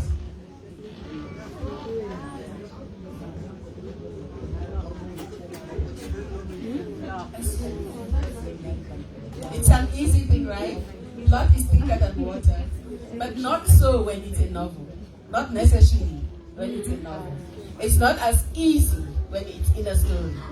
So you would think it's natural. But I don't know whether it's natural or not. You'll find out from the story whether it's natural or not. Stacey, what motivated this book? So basically, there wasn't any big revelations why I wrote the book. It was just I had a dream this one night of an old lady in a creepy house, and that kind of just manifested itself. An old lady in a creepy house. And Sydney, what is your reaction? What are you saying? What are you saying? You're reacting? Yeah, I was just remembering like all the parts, like when they were like, I don't have to spoil it. You know, very clever people, when they forget their story, they say they don't want to spoil it. Sydney doesn't want to spoil it, but he can remember the part of the old lady in the creepy house. And thank you for that again, Stacey. Sinclair, you've read the book. What is the most interesting part for you? The most interesting part for me, I guess, was when they were in the house and they were exploring before everything went down. Yeah. Thank you for that. And Stacey, what was the best part or the best moment in writing the book? I think for me, the best moment within writing this book was me creating the characters while making my story. So with a lot of the characters in the book, there's aspects of my parents within Kato's parents. There's stories of my older brother within Kato's older sister. And that doesn't necessarily mean I see myself as the main character, because not really. He's kind of weird, and I'm not as weird as him. And I just think the motion and the process of creating these people, creating their stories, and giving them features of people that I know is probably the most interesting. You have told us that you cannot place race to these characters. How did you manage to create characters without telling yourself what color they would be? So the cover of the book is kind of misleading because it gives you the race of the main character. But for me, it's something that was open to interpretation. So in my mind, every single character, except for one that you meet near the end of the book, is open up for interpretation. So it doesn't really delve into the cultural aspects. You don't even know what country this character was sitting in. So it's like, I want the reader to be able to feel that they have a connection with the characters by filling in some of those categories. Isn't that interesting? I thought you guys would be like, wow. Thank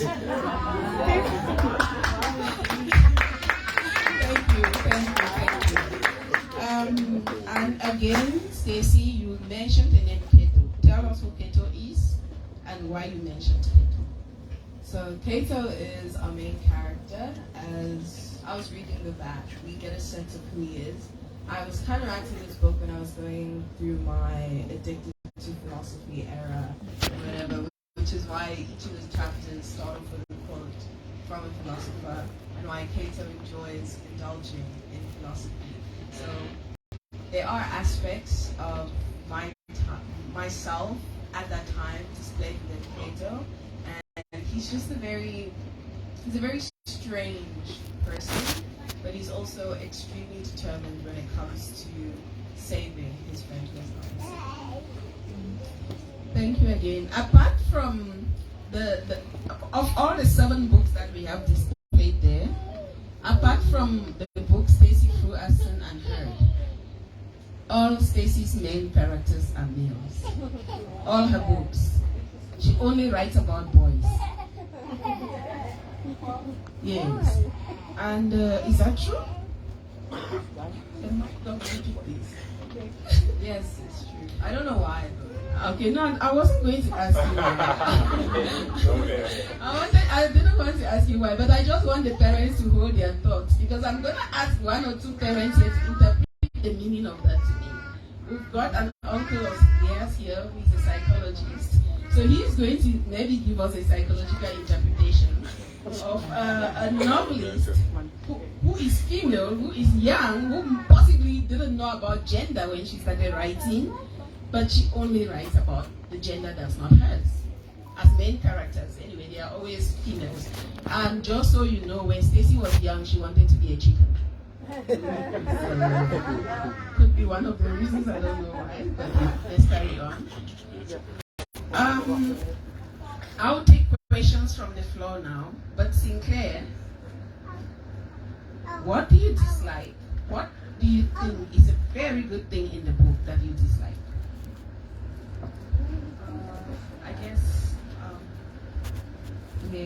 I guess the thing that is very good in the book that I dislike is sort of like how she describes everything that happens. Because it's very well, but you know, I'm just a little jealous.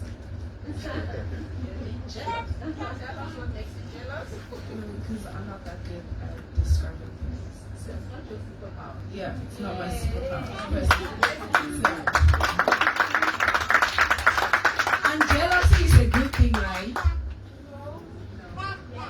Is it a bad thing? Who says it's bad? Fun. Tell me why jealousy is bad.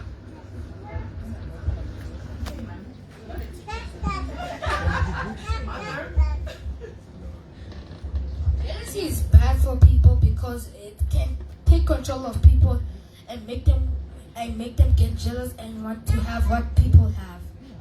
I like this. I like this. This boy is probably, I don't know.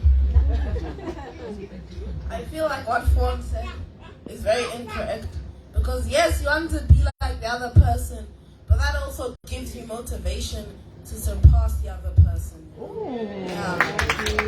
Okay, what is going on right here is sibling rivalry, and I'm not gonna allow that.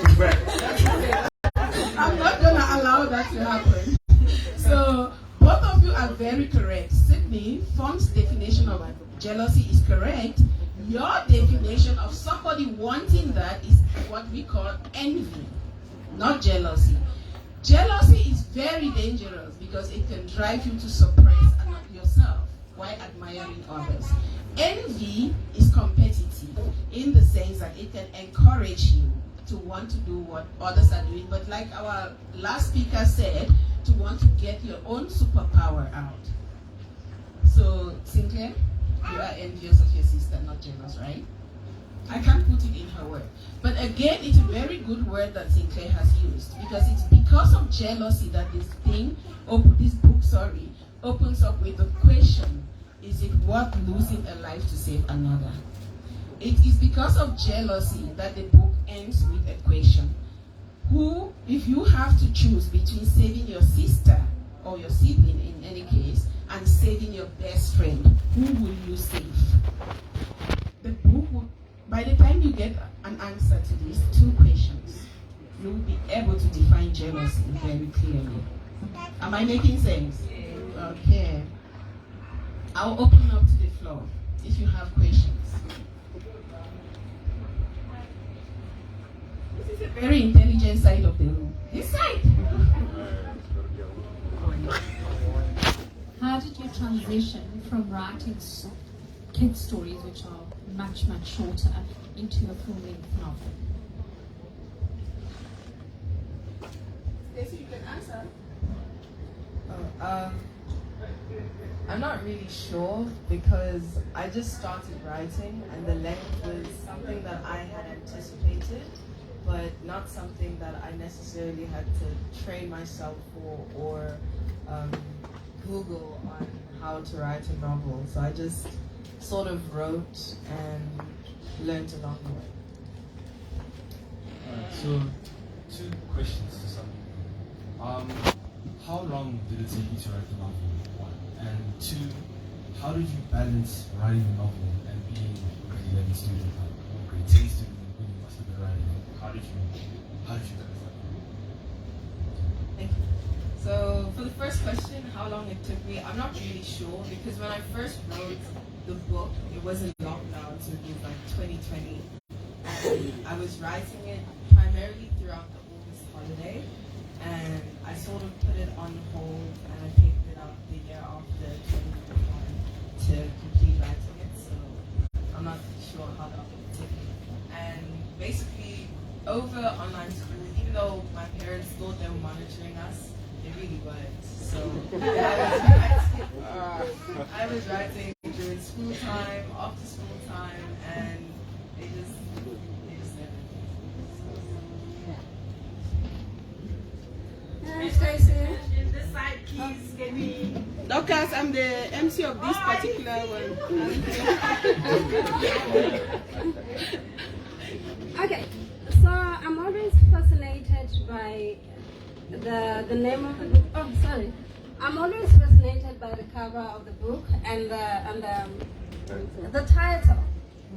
If I may ask, like, what made you choose Middleburg East? Because when you look at it, much as we say, don't read the book by its cover, sometimes I go to a bookshop and I'm just attracted to the cover of the book, and then I buy that book, and lucky for me, all the time the book is interesting. So what made you choose Middleburg East? Because it's such a wide name. Thank you. So much like Smelly Cats, when I first wrote Smelly Cats, I only realized after that there was a famous song from Friends called Smelly Cats. Yeah. And after I finished writing Middleburg, I realized that there's a place in South Africa called Middleburg. So it was kind of like, I don't know why it keeps on happening to me. I keep on making these mistakes. But basically, Middleburg, same story with the dream. It was just the words written on the walls of the house, and so I decided to just run with that idea. Now it's a place in South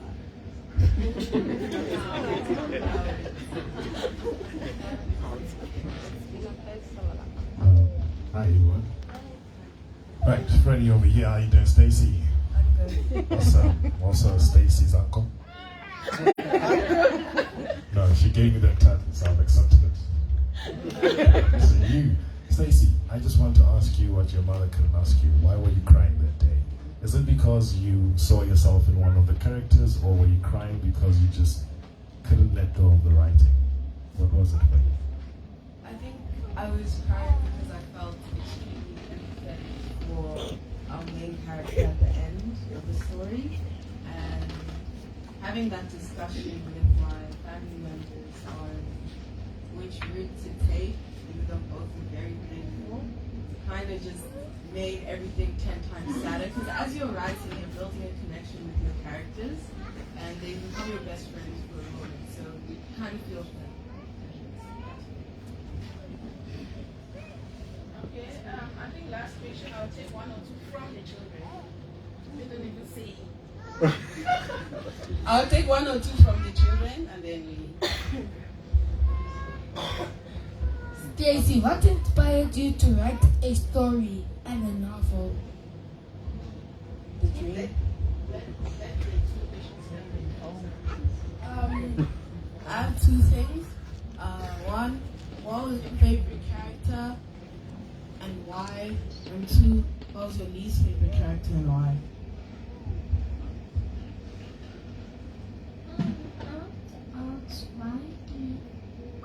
Where did you get that creation started? Oh, wow. Sure. So, Cindy's question, what was my favorite character and why? I think for me, I really admire Kato's older sister. His name is Kita. I don't know where I've picked up these names from, but yeah. She just has such a strong personality. She's very well-rounded. She is sort of the leader of the group who basically keeps everybody in check, but also offers wisdom and advice. So for me, I feel like that makes her my favorite. And my least favorite character is probably, well, he's not really a character. He's sort of like Kato's second self. So within our main character, we basically have two people. We have his conscious and subconscious and how they interact with one another. So his subconscious mind is called 8. And I don't necessarily dislike 8, I just dislike the fact that he's just so annoying sometimes. So that would be my sort of character in the book. And the reason why I wrote the book was because of the dream and just how I saw that dream manifested into. dreams do come true. I'm very happy Stacey did not say her least character is the mother, because when I was reading that story, I saw myself in that mother, and I started. I think the first few weeks after I read that book for the first time, I didn't really talk like the me. I don't know if you get what I'm saying, because I found that Stacey had written some of our conversations in the book, and the person that she quoted more was the mother. Meaning the mother is the most talker. So I started holding my words. I started withholding. When we had arguments, I would go like, Then I realized a few weeks later I forgot, and I started talking again. So mothers, be careful. The kids are the vessel that we feed. Some of the things that the mother had said or done in that book, I regretted. Some of them I celebrated. But the best way to raise children is to do so consciously than subconsciously. Because when we start raising our children subconsciously, we let go of ourselves and of the children that we are raising. Stacey's father had shied away to come and talk, and that was because we had too many male speakers. So we decided to do a female panel, and we kicked him out. How's that? Yeah. So Dorcas thinks that she's clever. She gets the men to talk all the time, overpower us. In the book, the women are the most talkative. So thank you so much. We don't have time. I can see some people are sleeping already. I caught 3 or 4 on cameras. Thanks, Stacey. Thank you, Sinclair. Thank you, Stacey.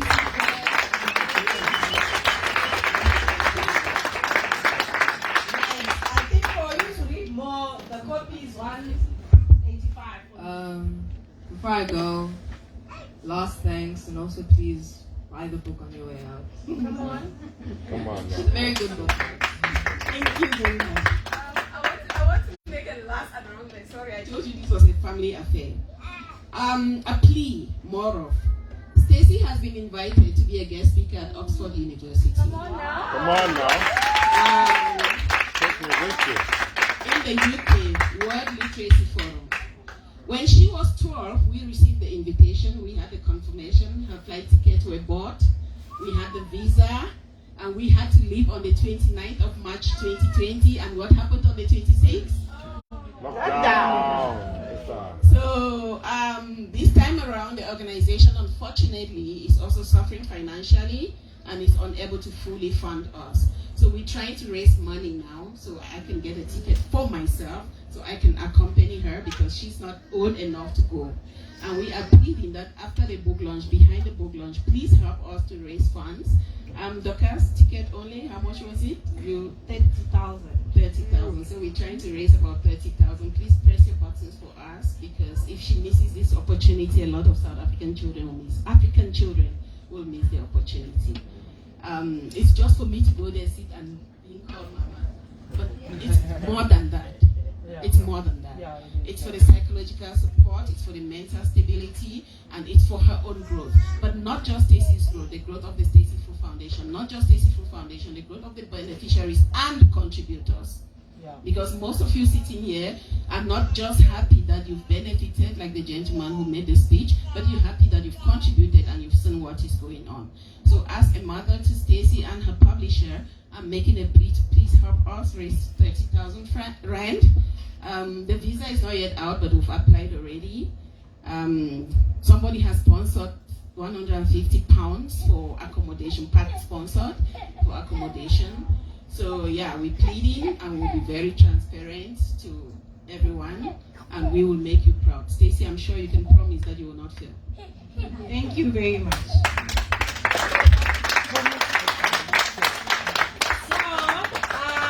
we need to wrap up. We have a last speaker, but you have only 3 minutes of your time.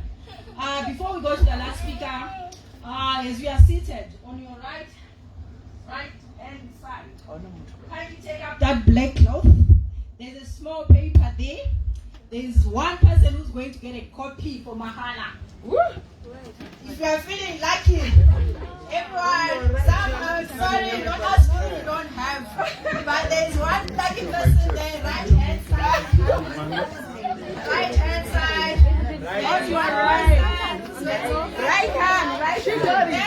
there's no one who takes it. It's okay. I'll send my book.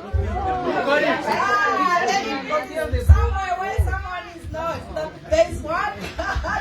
What's this? Go away. Maybe this is my check. This is my check.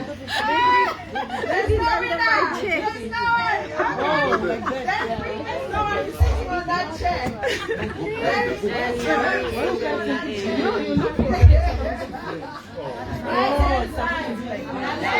What is the word? What is written? He said, congratulations, you won yourself a copy of Middleburg.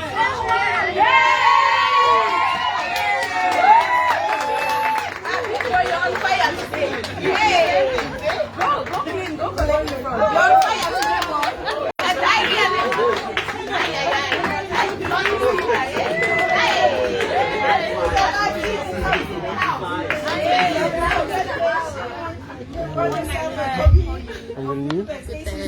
And he came late. Good to see you. Doctors, he came late. He came late. Does he still win? Yes, it's lucky day today. Thank you so much.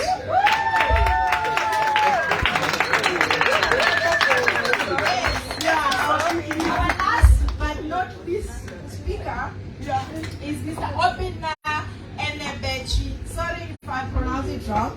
He's only 17 years old and a learner in Pattown Boys. He is an introvert that enjoys participating in schools drama department and is the deputy president of the representative council of his school. Yes, Mr. H. Obina Enebechi. Hey.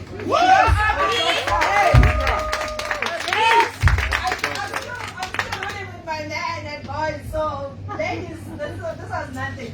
I'm closing out the men. So, his favorite quote, he said, if you hang around people who try to act like you are out. Okay, sorry. If you hang around people who try to act like you, they are not you. You forget who you are. This is a Kanye West. You know what I'm saying? You know what I'm saying? Yeah. So to get hold, he's also a speaker, right? So to get hold of you, I'm the agent, you know. So yes, my boys, you saw him control, you saw Obina. Guys, let's move the world. I'm a woman, but yeah, I'm here with them. So yes. You're like Stacey, writing on boys. Yes, thank you so much, Doctor. Thank you to everyone. Good evening, everyone. My name, as you heard from Dorcas, is Obina Enebechi, and I am honored today to speak to you tonight. However, I do have a confession. Of course, most of our speakers, if you can give a round of applause for the speakers that have spoken today. Most of the speakers, of course, I aspire to be them since they have the freedom and have the ability of just speaking off-head, like Mr. I believe, I don't know where you are. So, yes, I remember how he spoke with such fluency. I remember how the lady at the back there, yes you ma'am, how you spoke with such fluency. You said with the amazing hat. Please tell me where you got it. Tell me where you got your hat. Yeah, all of you have done well, but I'm going to try my best. You know, I've had a very busy week. I'm going to try my best to bring my speech to you guys to the best of my ability. So, shall I start? Please do. The topic of peer pressure in teens is an everlasting trend because it is a major factor in the life of a teenager, almost like a rite of passage. Adolescence, which in itself is a rite of passage, comes with a lot of obvious change and it passes under a lot of scrutiny from one's peers. Peer pressure can be simply defined as the influence of one's friends or age mates to have on you to do something in order to feel a part of the crowd or to fit in. 1 out of 5 tiers of Maslow's hierarchy of needs is love and belonging. This is why the relationships in our lives are so emphasized, and as a teenager I can attest to the fact that having a solid friend group is truly important to me. So I'd like to draw your attention back to my initial points about the judgment that teenagers face during adolescence. Because something can be considered trendy or cool, right? Yeah. There is an unspoken truth that feel like they, as individuals, are always on display around their friends, and therefore have to perform or act a certain way to gain attention and feel a sense of belonging. As today's generation of teens, better known as Gen Z, we are heavily influenced by our peers because we have grown up in an age of social media. Right. So initially, social media was just intended to bring people from different parts of the world together. But, and a very big but. Let's talk about it. Let's go. Let's talk about it. Let's go.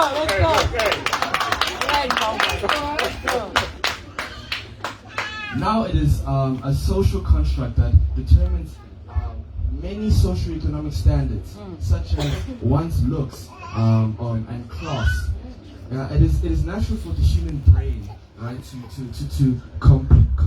group people into certain groups in order to make commonality the basis of behavior patterns, especially in social settings. Like I said, a social being, we all want to feel a sense of belonging and love. Okay, I know I've just said a mouthful of words, but let's get back to the main topic here, which is teens. What teenagers and adults fail to realize about teenagers is that our brains are going through a very, very sensitive and detrimental changes. So we are very impressionable to our environment. And as a teenager who typically spends most of their days in school, the people we are surrounded by the most are our friends, right? And luckily for you, I did the maths, as I love my maths already. So let me give you the stats.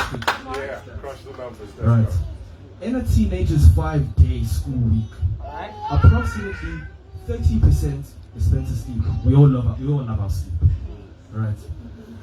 So that's out of the picture, right? 40% is spent outside of school, right? And 30% is spent in school, which means, right, we spend a significant amount of time not only learning from our teachers, but learning habits from our friends, right? You know the old saying, show me your friends and I will tell you who you are, right? And remember, when I said having a solid friend group of friends, it is really important to me. Well, this is why. I am fully aware of the effects of peer pressure. I know how powerful the opinion of my peers is, and I've seen it turn into innocence to crime. Tommy Tackies into Air Jordans like the ones I'm wearing today. Let's go! Right? For the boys, short afros like my own, that gentleman in the back there. And now it's turned into waves. For girls, natural baby hairs into so Samsungs into iPhones, drinking auras into liquor. Yeah. Caring into nonchalance, guys. One's mistake into gossip, and even breathing air into breathing flavored. Yeah. Hey, come on now. Hey. Don't stop. It may sound funny, but this is the reality of negative peer pressure teenagers face on a daily basis. Right? I know because I've given into peer pressure. I went from buying Vans as a tween into buying Air Forces, as I mentioned already, like the shoes I'm wearing today, and just to earn street credits, right? I went from drinking Sprites into drinking vodka. I'm joking.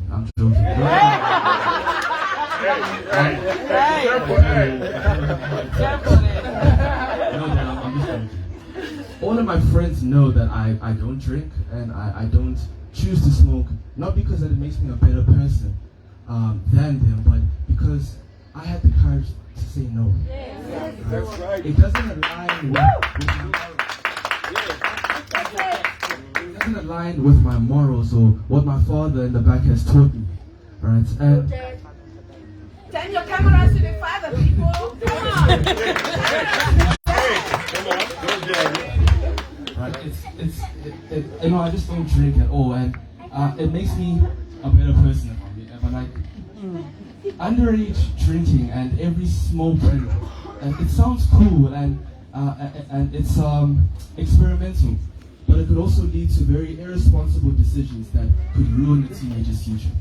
Pretending to be a perfectly curated cool kid with the aesthetic and personality on TikTok and Instagram will only get you so far, because one day you could wake up to realize you no longer recognize the person who you are and who God has made you to be.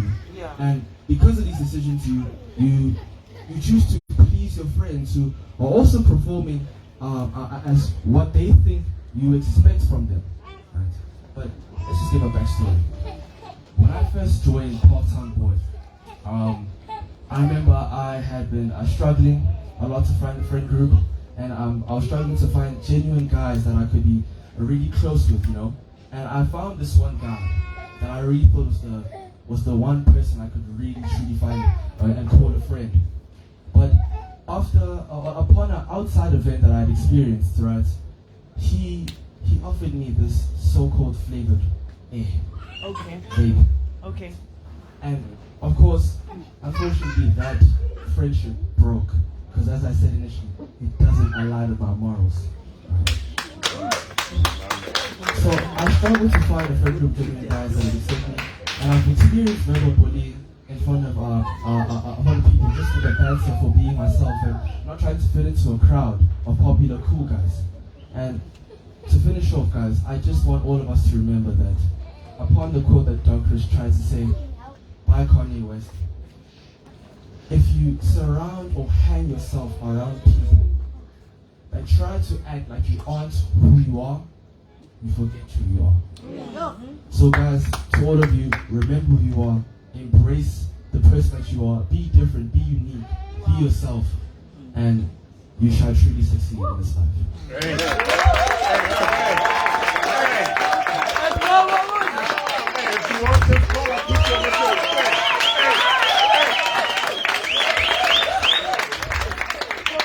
The best last speaker. Yes. That is why I said the best for the last.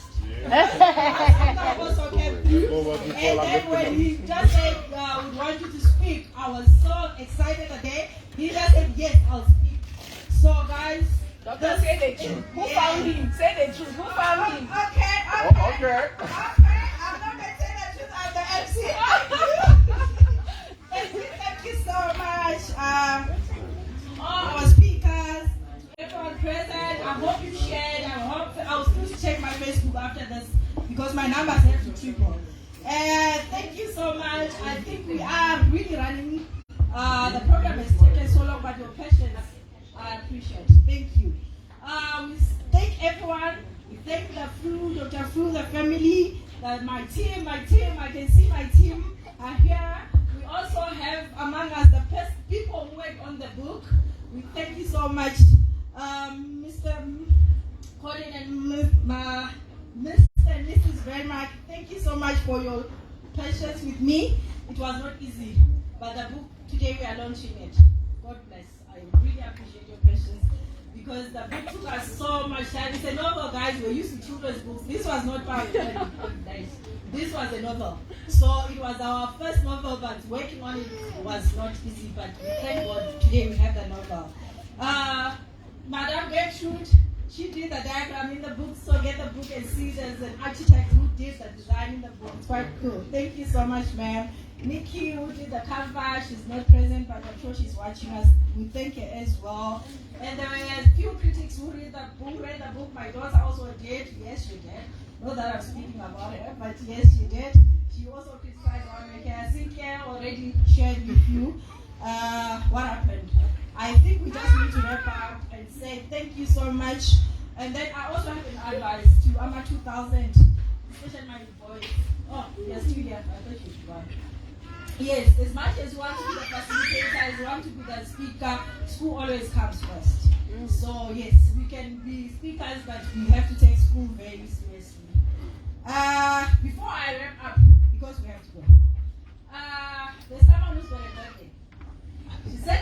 getting to be here for the past 2.5 hours, and maybe 3 hours. So for me, it's cool. I will speak the 2000 language. That was really cool. Mrs. Very Margaret's birthday today. Can you kindly sing for her birthday to you? Stand up, Kim! Birthday to you.